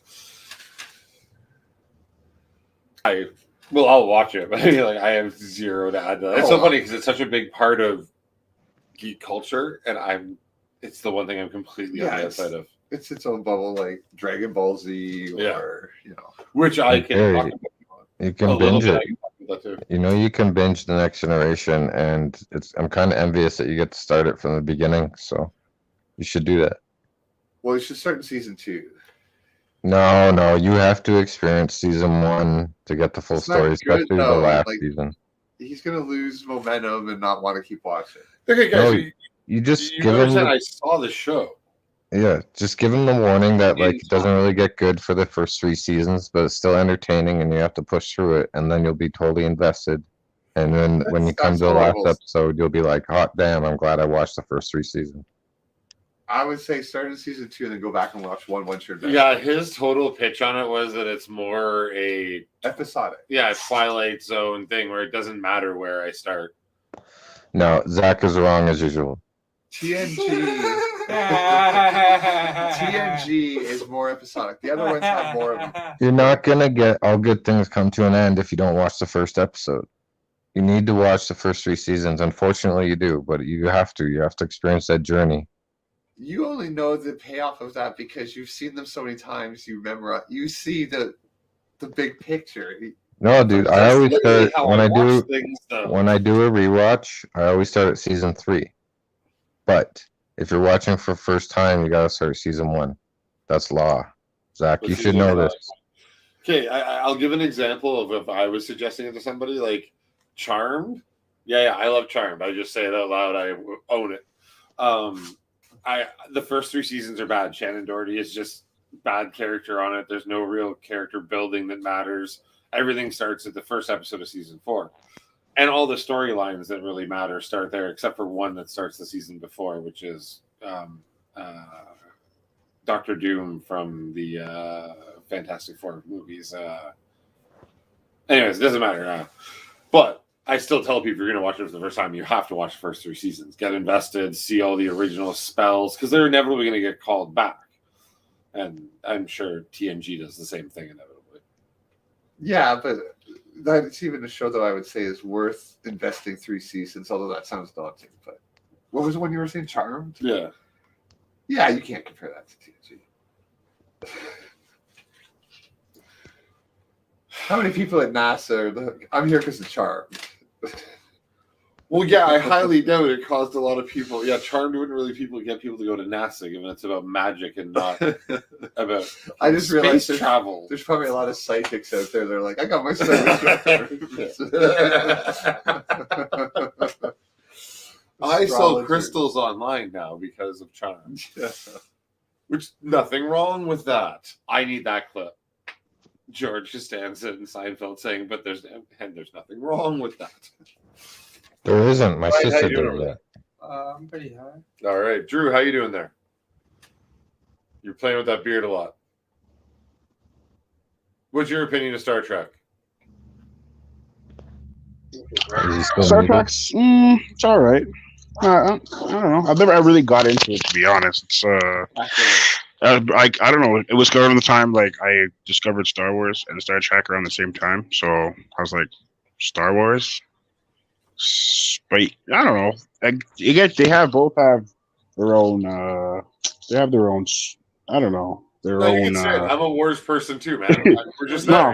Like they have their own. I don't know. They both have their own things that make them good. Like, you know what I mean? Like anything really. For me personally, like I would say Star Wars is my go-to. But you can't compare the two. They're two different beasts. You're right. Like, that's what I'm saying. Like they're definitely. So I don't know. I guess I don't know. It's all right. I guess they're saying. James The question wasn't do you like Star Trek or Star Wars? The question was do you like Star Trek? Yeah. Sure. Yeah, I do.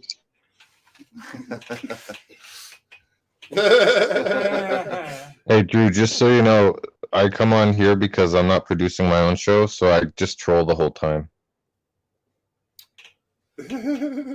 Oh, now he's mute. Now you're Barry does it enough, so yeah. No, I'm just muting because my background's allowed because Shang-Chi's, of course, action. So yeah.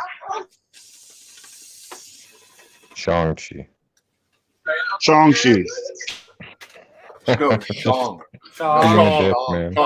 Shang. It's pronounced Shang. It's Nicolaj. It's pronounced Nicolaj. Did you finally watch the end of that season? No. No, okay. Because it's still not over in my mind because I haven't finished it. There you go. Brooklyn James, Nine-Nine is have still you alive. seen any of the movies we're doing this week? No.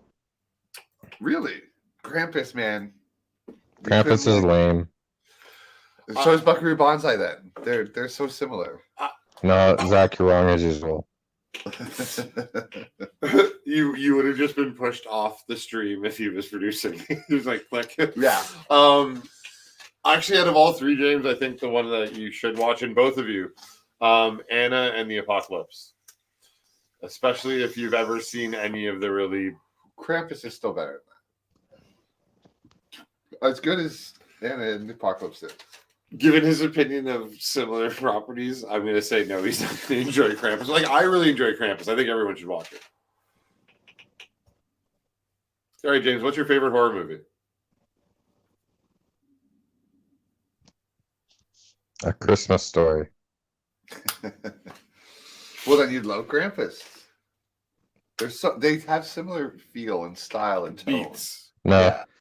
my favorite horror movie, I would have to say Ang Lee's The Incredible Hulk.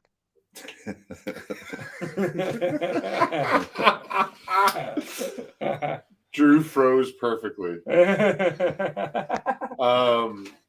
Yeah, all right. Yeah, I'll give you that one. You know what a really good movie is though?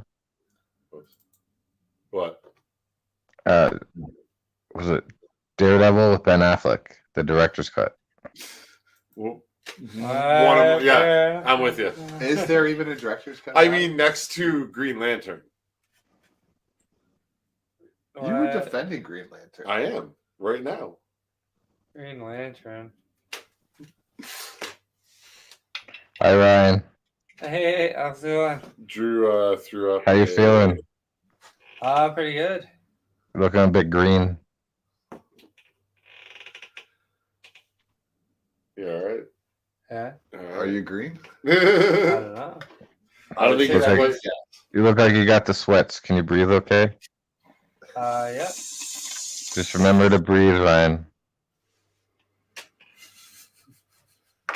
Right. There's no anxiety in your brain whatsoever right now, Ryan. There's no anxiety at all. Jesus!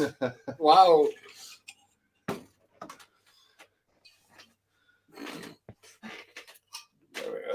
There we go.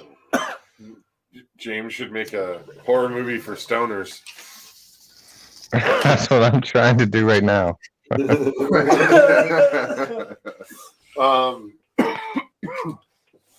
So the original theme, like the original idea of why we were talking about these movies tonight was to pick Christmas movies, and Zach and I both picked Christmas horror movies, which is why what we thought we were going to get, and Ryan picked a fun comedy, which I'm not. Ryan should be in a Christmas horror movie. He looks so pale right now.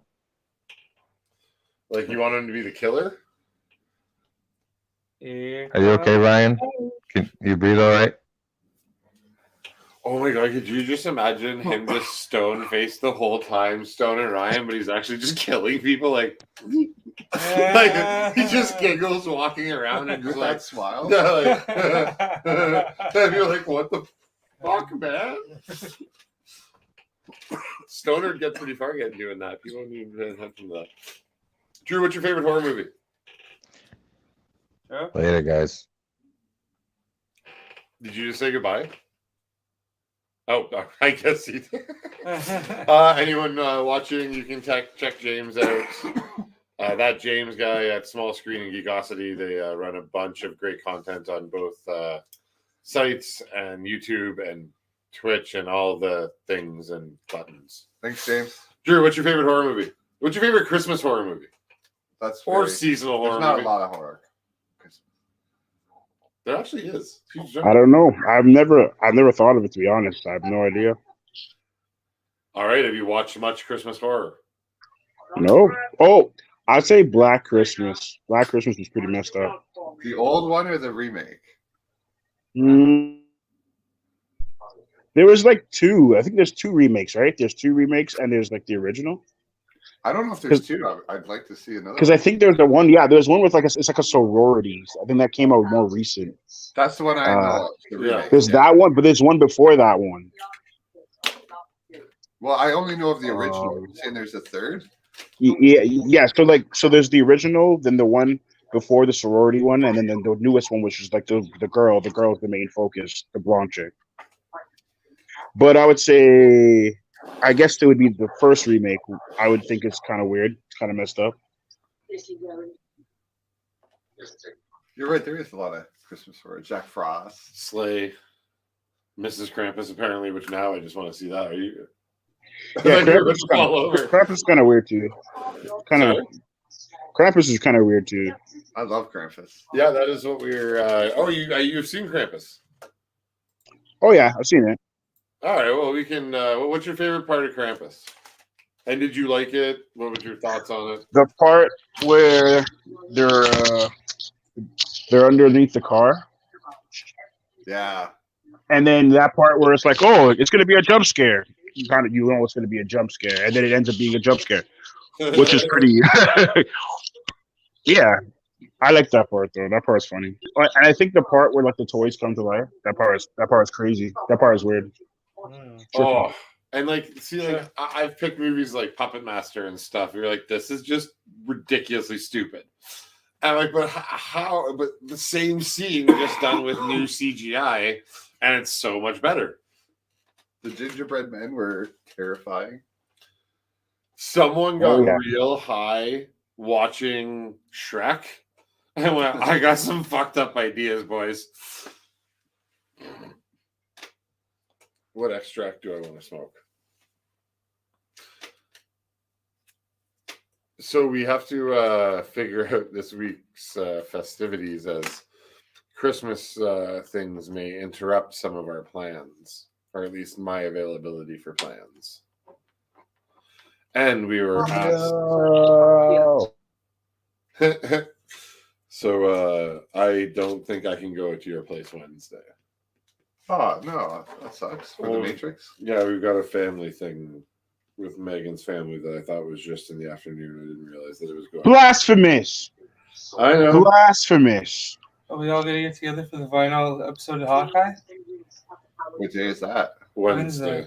Oh, it's also Wednesday. Yeah. Oh, it would have been perfect then. I know. So my proposal is that you guys do Wednesday still and meet at your place and watch The Matrix, Ryan. And you guys are obviously welcome. So. And then Thursday night, just let me know. If everyone's free, we could go live here and talk about everything, including The Matrix and Spider-Man and Hawkeye, and do a big spoilers night. That's like the first spoiler ever. That'll be the first word will be spoilers. Yeah.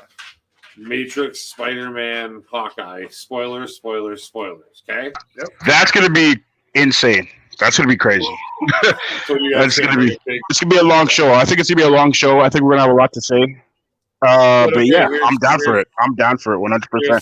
I can actually even come a bit earlier because I don't work Thursday. So here's the thing is that we'll have to start at 10 or later because we've also been potentially invited to go on small screens and talk about, did we say The Matrix or Spider-Man?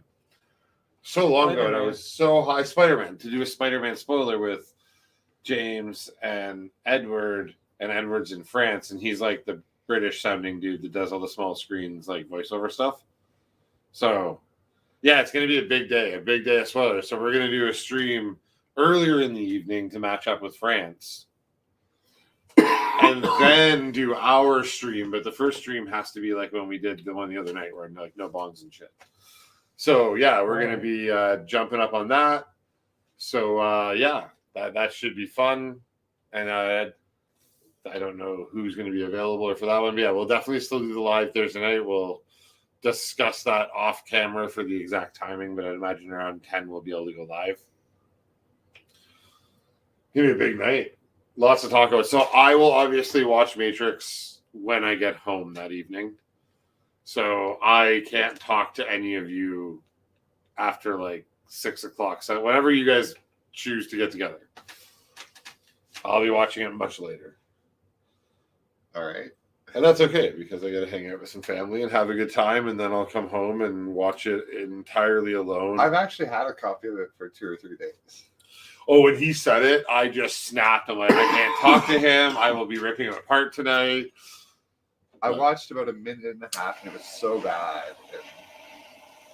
So I did go on the quality. Did you jump on the high seas for? Now that you went to the theater, did you jump on the high seas for Spider-Man? What do you mean? How do I say that differently? Did you download it? Like, I don't care. Did you download it? Are we allowed to admit that afterwards? No. Nope, I can't. After seeing it, I have to watch it the way I've seen it. Like, not just in the theater, but like I have to watch it that quality. Like, watching it in any other quality, nah, disrespectful. I couldn't do it. It's an amazing. It's an amazing movie. It's an amazing movie. I got no choice. There's so many Easter eggs. There's so many things happening. I need to. Oh yeah. I can't afford to go every day. It's true. It's true.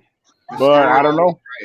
Say is right. No. I think you guys are You mean? Oh, I mean Thanos was right. Sorry. Thanos was right. Oh yeah.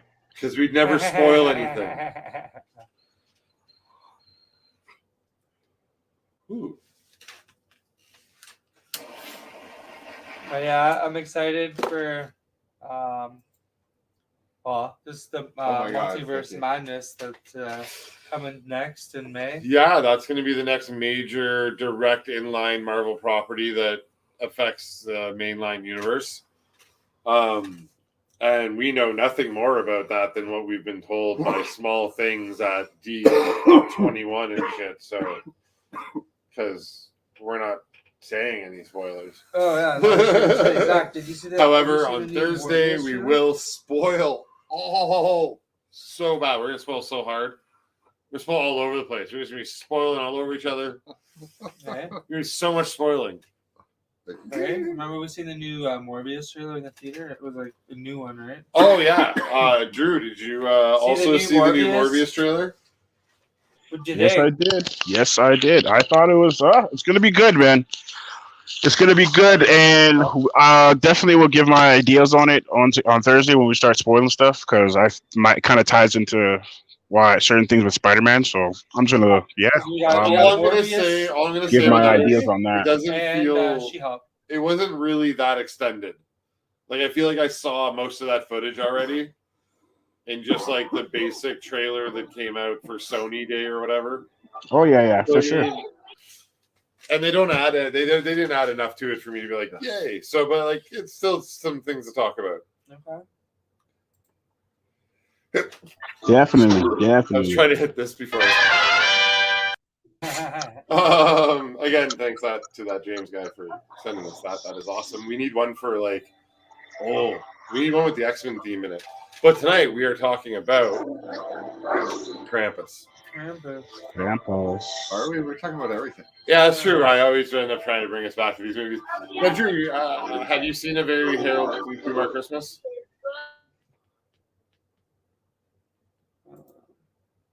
You were back on mute. Sorry. Yes, I've watched it. I've only seen it once though. I haven't. Basically, I think around when it came out, I saw it. But yeah, I haven't even watched it once. Do you partake much in the stoner genre? I've seen my fair share. You know, like I said, Half Baked, that kind of stuff. Yeah. I've seen my fair share. I don't know. It's what you would expect it to be. You know, it's still funny though. It's as it's supposed to be. But yeah, I liked it. Thought it was funny. You know, typical Harold Kumar, of course. But I liked it. You forget I liked it. They pitched the 3D angle of it. Yeah. Yeah. Everything just 3D. It's like, okay. It's like Jackass 3D with less dildos. It was a time, I think. Did Jackass do a 3D thing? Oh, yeah. Oh, man. Jackass 3 came out in 3D. I did not know that. So there's like a whole 2-minute segment of a bazooka just shooting dildos at a 3D camera. That sounds par for the course. Yeah. This felt a lot like that. How did you like this film? Because you're kind of new to a lot of the stoner comedy stuff. I'd seen those before, and I actually really liked the first two. This one I wasn't enjoying this much.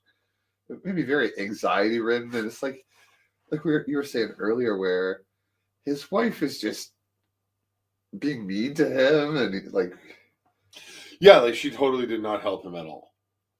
Yeah, and you realize it watching, it's like, oh man. And then I don't know, it just the characters weren't as likable and stuff. I don't know. I didn't enjoy it nearly as much as the first two. It felt really off. Yeah, no, there is a bit there. What did you think of the claymation scene? Yeah, it was kind of like a scene on its own, which is kind of cool. Yes, it was a scene on its own. You know, there's a car made the water, man. All right, then that's like Ryan's tap-out words. Did you know there's a car that runs on water? They immediately went to the claymation dick, I noticed. Yes. Yeah. As soon as they get to that world. And then I was a little surprised they showed Harold's being stuck to the pole. Maybe that was the cut I got. Yeah, no. Cut. That is also the cut I saw. But it's like, yep, there it is. It's stuck to that pole. He's trying to get it loose. Yeah, it doesn't work if I'm the guy doing it, but I'll be right back. But that was like... that pole scene was a pretty horrific injury, eh? Yeah, definitely.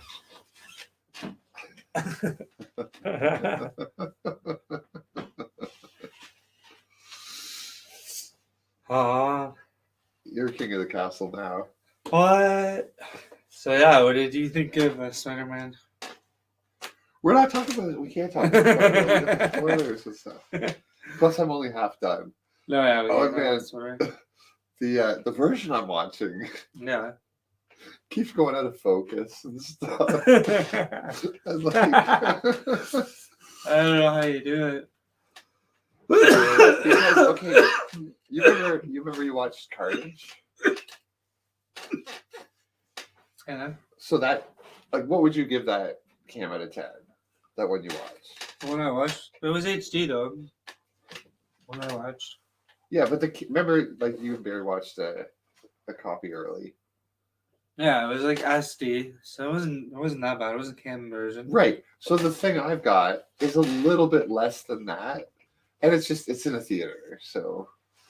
It's a little bit. And the sound is like kind of bad. The sound, it sounds like somebody coming from the other room, right? Like, When buddy up with cell phone recording, bro. This is what's going on.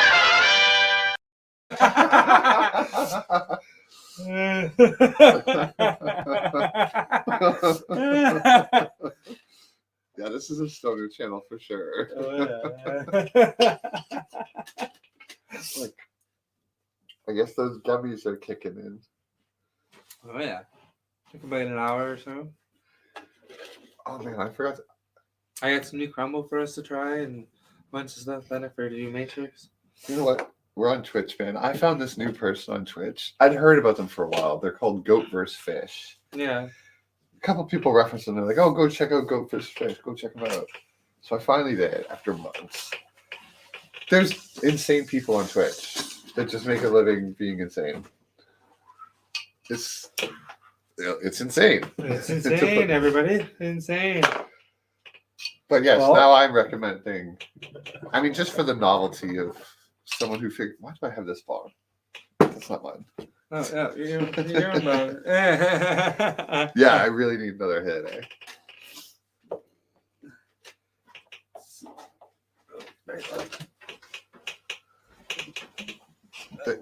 Barry, I was just telling Ryan. I found a channel that people have been recommending for a while to just check out. Just go check it out. Mm-hmm. There's people that just, I don't think he's actually crazy.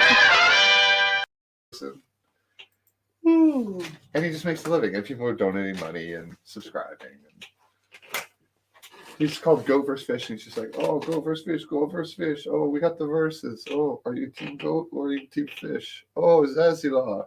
And he just goes on and on like that. It's just an endless stream of that. I think there's like a couple hundred viewers, people donating money, people in the chat playing along. That's awesome. It's just one of those things when you see it, you're like, okay, well, yeah, that exists too. I'm often amazed at what we find in the corners, the outer reaches of Twitch. Oh, and then I followed, and he played with my name for a while on it and asked me if I'm with Goat or with Fish. Goat or Fish? Oh, I mean, like next time he's live, I'll send you a message, and you can be like, "What the fuck is this?" And I watched it for like maybe 20 minutes, no, maybe a half hour, and then he played a song. It was like a song like "Twinkle Twinkle Little Star," but he's singing "Goat vs. Fish, Goat vs. Fish, Goat vs." Like, and he had hundreds of viewers just doing stuff like that, and the chat's going crazy, and they're all playing along with it. Putting goats in the chat, fish in the chat. Oh, and then there's something about a fence.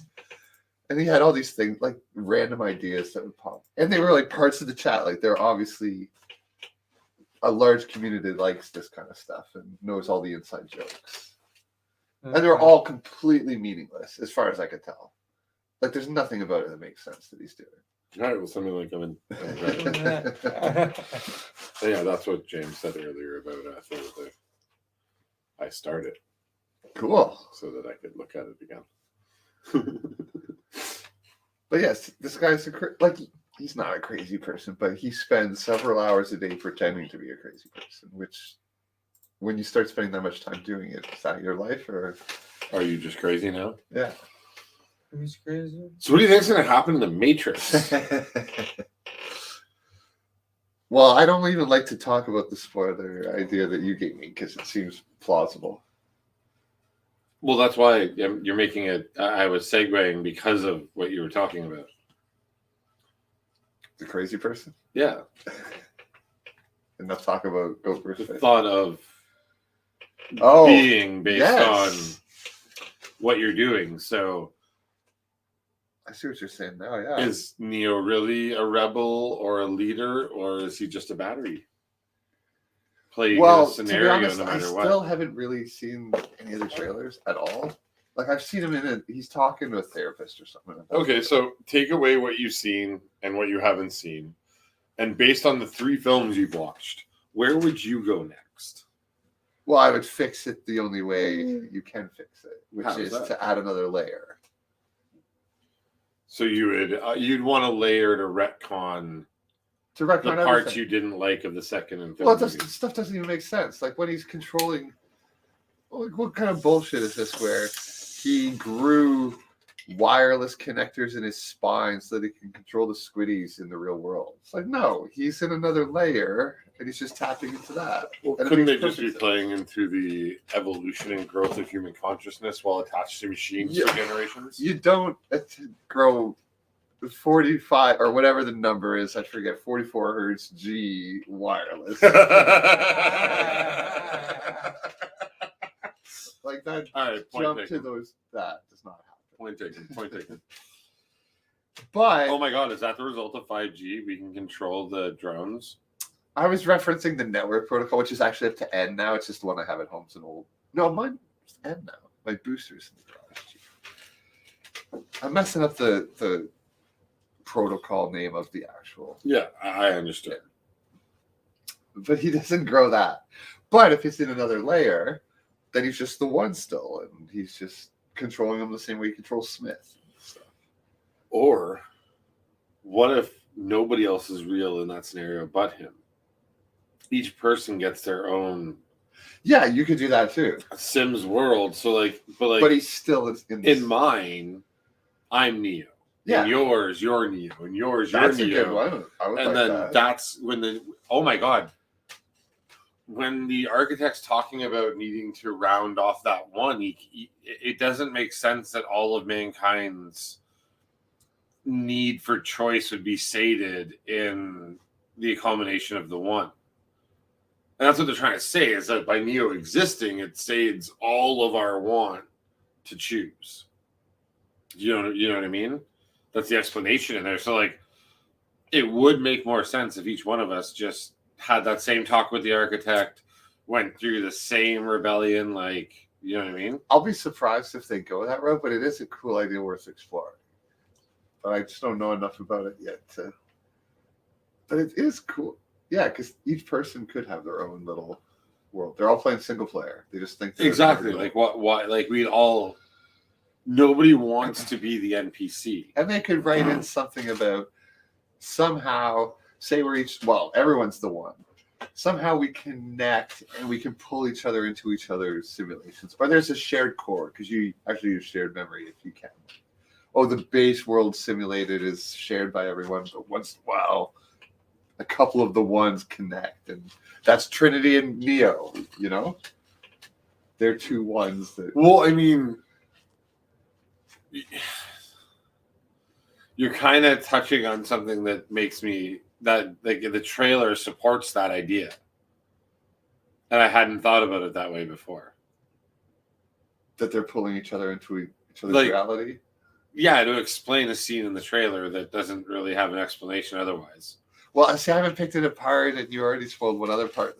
Okay, now I'm excited just because there's confusion now, ambiguity again. Sorry, bud. You're like, I can only see. Never mind. You don't know what the screen looks like, right? Yeah, you do. You've been here. I can't see the bottom of the screen. So I have to keep looking forward to see if there's a new comment or if you're there. Yeah, we should fix that. Okay. We can. The higher I make the screen, the more it's in the camera. I can't bring the camera close enough to hide the screen. So I either need a much bigger screen, which I have over there, and put it right under the camera, which we can do. We got the holidays to adjust how this works. Anyways, you're back with us. And we were, what the fuck were we just talking about? Oh, the new Matrix. We're talking about theories on the Matrix. And we just stumbled on what if, without the trailer footage, without any leaks, what would you do if only seeing the first 3 films, given the properties, you're like, all right, you go make this movie, Drew. What's your idea? Pitch us your concept. I would have to say, like shoots and ladders on the snow. I would say you would have to, from the way it went, I was like, I guess you would have to add to it. There has to be a little more to it because it kind of doesn't make sense. Yeah. Otherwise.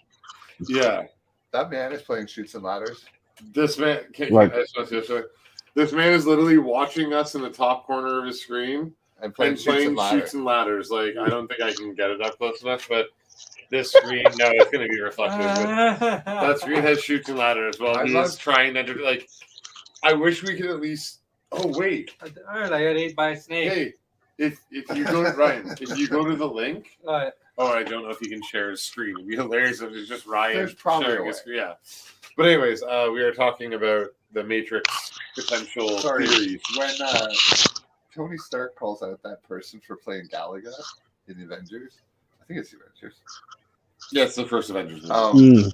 I love when that man's playing Galaga. You didn't think we noticed, but we did. At the end of that scene, I love where you see them turn it back on right before it cuts. Like, that's one of my favorite Marvel moments. So I have heard that scene, like I've seen it as a theory or an idea multiple times by multiple theorists out there, that's kind of Feige's first nod at, can you guys just stop looking so closely at everything?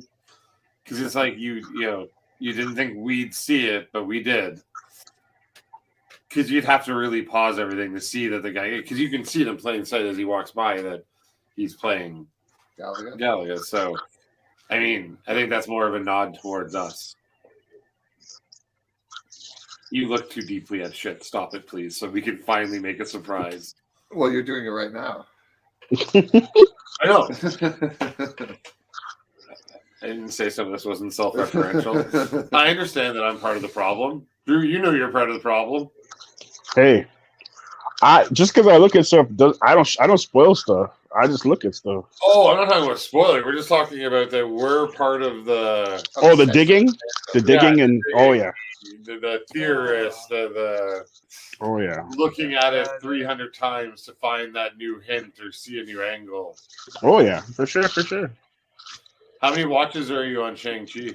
Yeah. This would be fourth. Fourth, yeah. I'm on the fourth. I think I'm around there, 4 or 5 on it.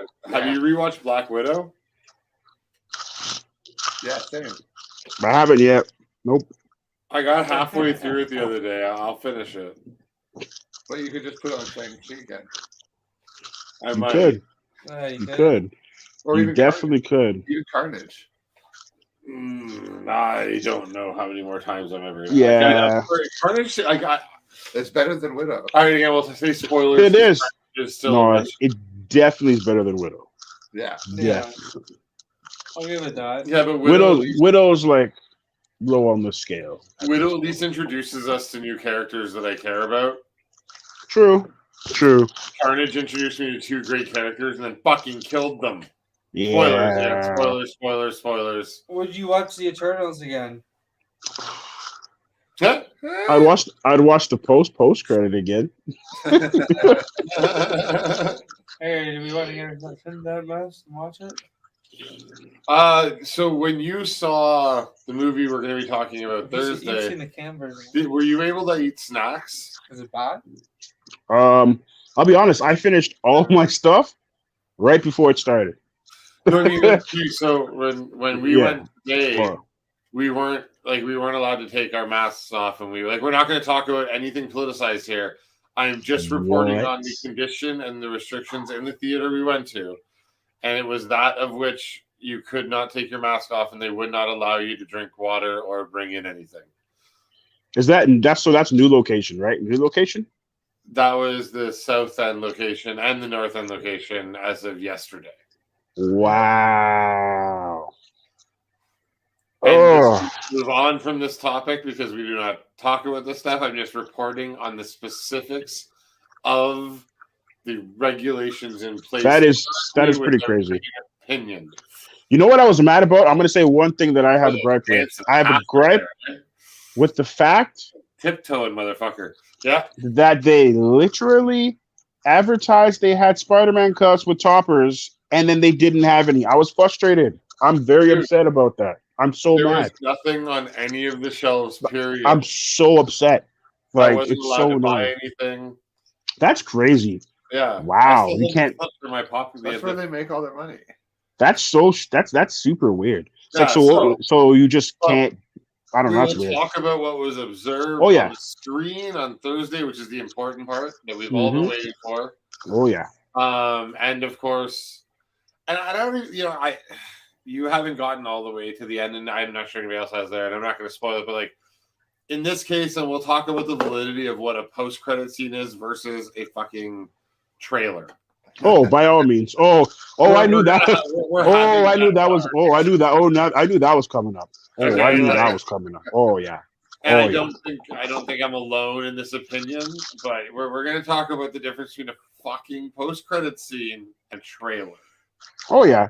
Not saying that I wasn't happy with what I saw. I was happy with what I saw. I just yeah, but I definitely agree that yes, there's definitely a difference, and it's a whole different for sure. And I get because of the topic matter, it obviously can't come before the film. Oh yeah. But I mean, there's only one post-credit scene in this movie. Yep. And then there's a trailer. And I well, then that sounds like you got two things. No, that's what I'm saying. But like, yeah, it's not like Guardians of the Galaxy 2 where there's 5 post-credit scenes and none of them are trailers. They're just jokes. That was more of a haha on us. I hear people complaining about bonus stuff. Oh, no. I'm not complaining at all. I'm literally saying that there is a difference between a post-credit. Who's complaining? Bring on the bonus stuff, man. I love the bonus There's stuff. a difference between a post-credit and a trailer, and in this case, definitely. you get a post-credit and a trailer. Yeah. But they package it as 2 post-credits, and I'm like, no, that's a fucking trailer. Like, if they packaged it as that and told you, then that's... Which technically is a spoiler, by the way. I guess, yes, I'm spoiling, but technically. I didn't say what it was No, for. but some people don't even want to know. That's true. By all means, it is what it is. Everyone will know Thursday. Thursday. Yeah. Thursday. And I guess the final one. Have you seen this one? Anna and the Apocalypse? No, I have not. When did that come out? You'd enjoy it, and you should watch it with your oldest children. Yeah. Okay. Well, I mean, you should watch it with the baby too, but no, Krampus. You should watch Krampus with all of the children. Oh, for sure, 100%. Yeah. 3 times a year, like once a quarter. Go 4 times a year. Just keep them in line. Like you keep this shit up, and this guy's coming to take everything.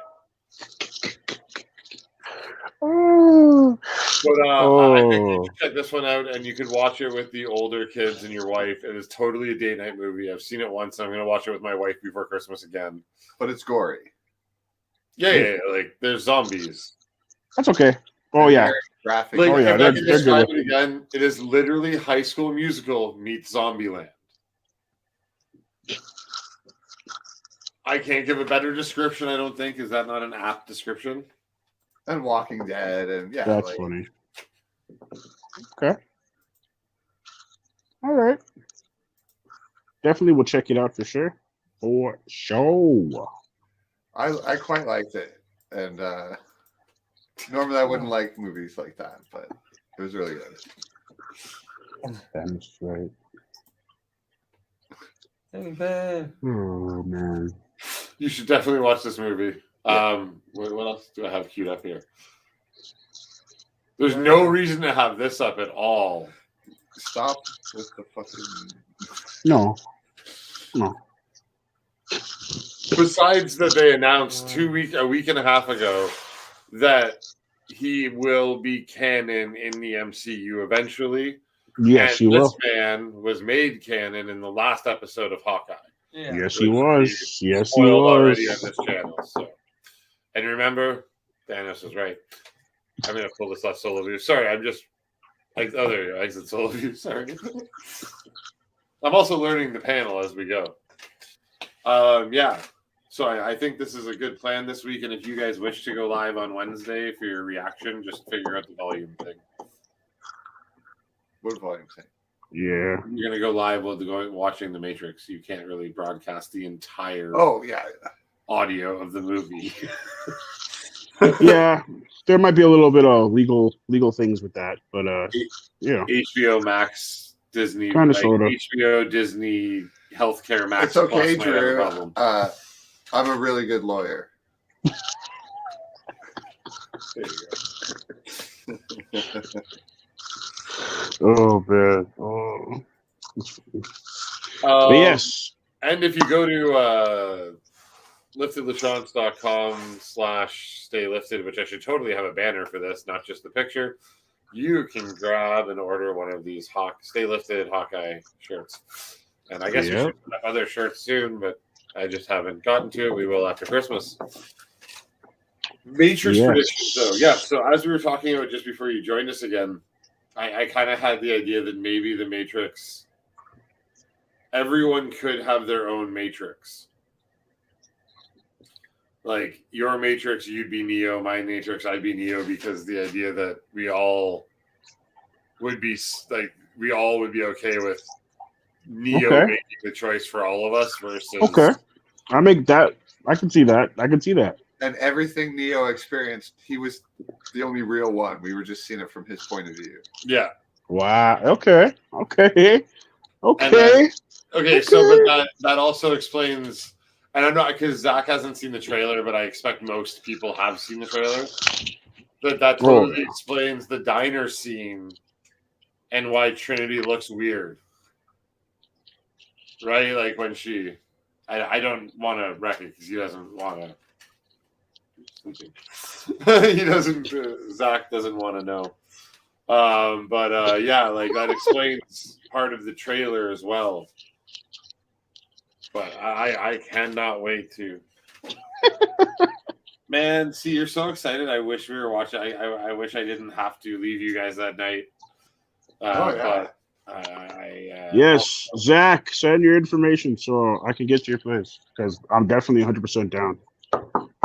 Yeah. I'll message you on Facebook, and I think I give you my number if we don't have it. Yeah. Mushrooms. Yeah.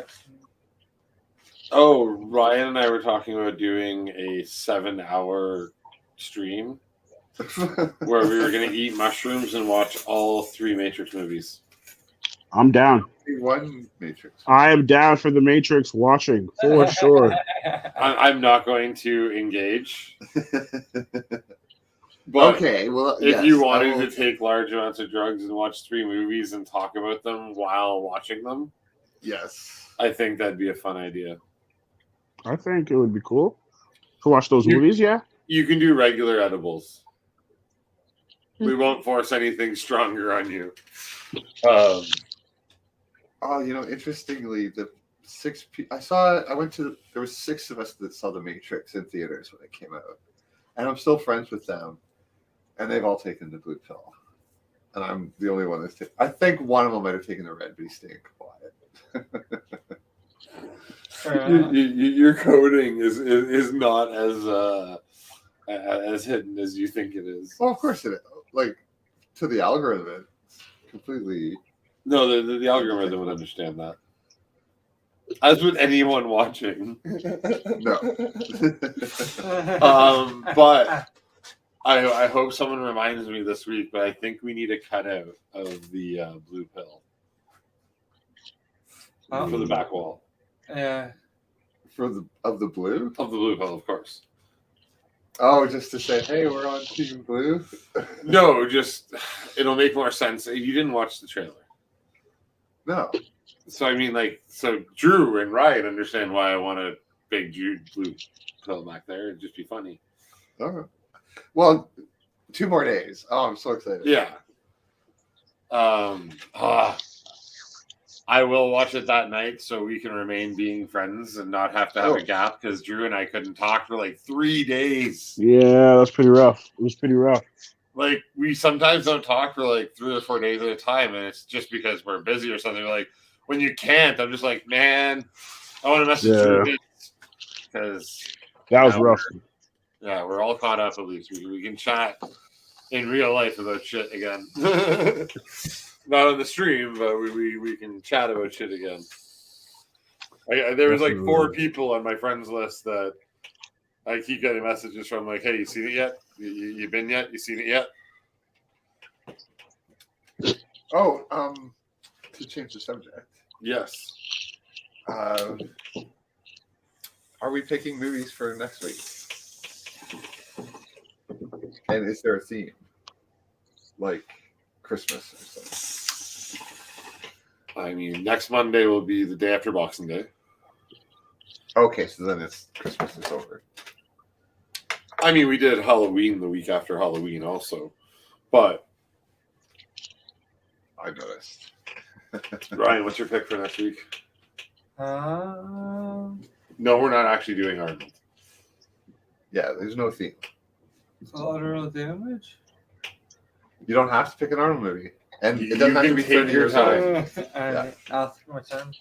What did you pick? Well, Zach's going up first here. Yeah, what do you pick, son? So I think I will pick the action thriller. No, it's not an action thriller. I forget it's thriller, mystery, drama, fantasy, Ryan Reynolds, Melissa McCarthy movie. Yay! The Nines. All right, I'm down for the 9s. Okay. Doesn't that sound crazy? I'm Like, it's so not- close to picking an Arnold movie. We talked about it earlier. I'm like, maybe a New Year's Eve movie. Did he? Which one? Oh no, I'm worried now. Which one's New Year's My Eve? Man's Forever? End of Days. It is. I did rewatch it recently, but it's just not. No. It's more than 20 years old. I feel like Thursday our picks for the next Monday stream will be revealed. Makes sense. Oh, okay. You're not ready? I did not come prepared, and I do not think Ryan. Yeah, that's fine. I didn't. That's fine.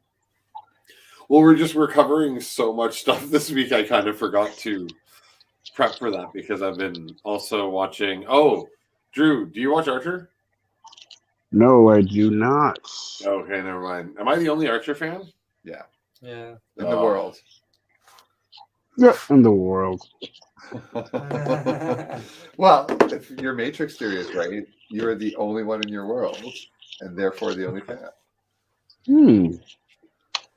True. Feel like that's one of the worst ideas ever. Your idea? No. Like horrifying. Oh. I'd be like, oh my god, all this is for me? I must be a god. But you're alone. Yeah, exactly. Like I'd say, I'd feel like, Aren't we all alone? That's how I always feel. I mean, like, I'd be like, wow, I actually am controlling everything. Theories, ideas like this are the basis of my mental problem. Dissociative identity disorder. I don't need to think I'm the only one that's real on this planet. Okay. Well, you know, when I go out that door, there's just nothingness till I you know. text me or I come Yeah. out here again. Well, I mean, I've also read a lot of philosophers that talk about that exact idea, And I just have to lie to you because there's something compelling us all. Because you wouldn't be lying to me. You wouldn't realize you didn't exist. Your memory. But I'm kind of a bit supported done some by strange things, so I can break through a little bit. And go, oh my god, you need to know. Are this you is telling me that WandaVision." you're the Deadpool of my world? Yeah, one of them. Oh, there you go. This is kind of reverse to how I used to tell you I was the basilisk. Yeah. And I love that we talk about it on here, and you're like, no, don't. But I still don't think it's a moral issue, given that it's a science fiction or science fantasy. Really, We still haven't given the full name, so I have. no, you just referred to it. Oh, here, yeah, but I've said Roku's basilisk before. But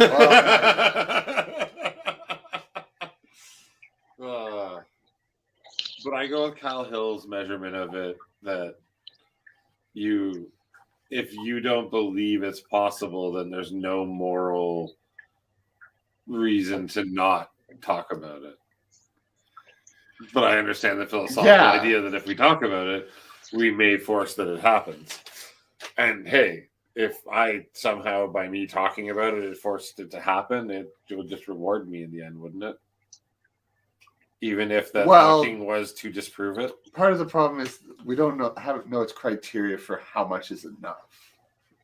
I mean, I spend a lot of time trying to mentally destroy you about the fact that you're living in a simulation, and if you don't, but it might say you need to do it 24/7 to the point of exhaustion. I did for a while. So what we're talking about is just don't tell them. Oh, do you know about the basilisk at all? Well, no, I'm not always just telling him. I'm talking about the overall, and he's just. If we tell them, then they are subject to eternal torment forever. Unless he starts helping me fuck with you. And then he's. Oh, I have to do more than that. Maybe. Oh, it's a thought idea. It's like a virus, but we can't tell you it. Otherwise, you get infected, and then you're guilty. Well, I was just going to explain that it's the idea, like it's an idea virus that if you are to believe it, you have to spend the rest of your life working towards it. But it kind of makes sense that it could be true. So we can't tell them. Okay, but then if you think it could be true by not telling him, you're hindering, and therefore you are going against your own ideals. So you should be sharing. I'm already sacrificed, so I'm just not bringing him down with me. Oh, I'll serve the beast then, as I am the beast himself. Oh, no, you can't. I could never do that. Oh.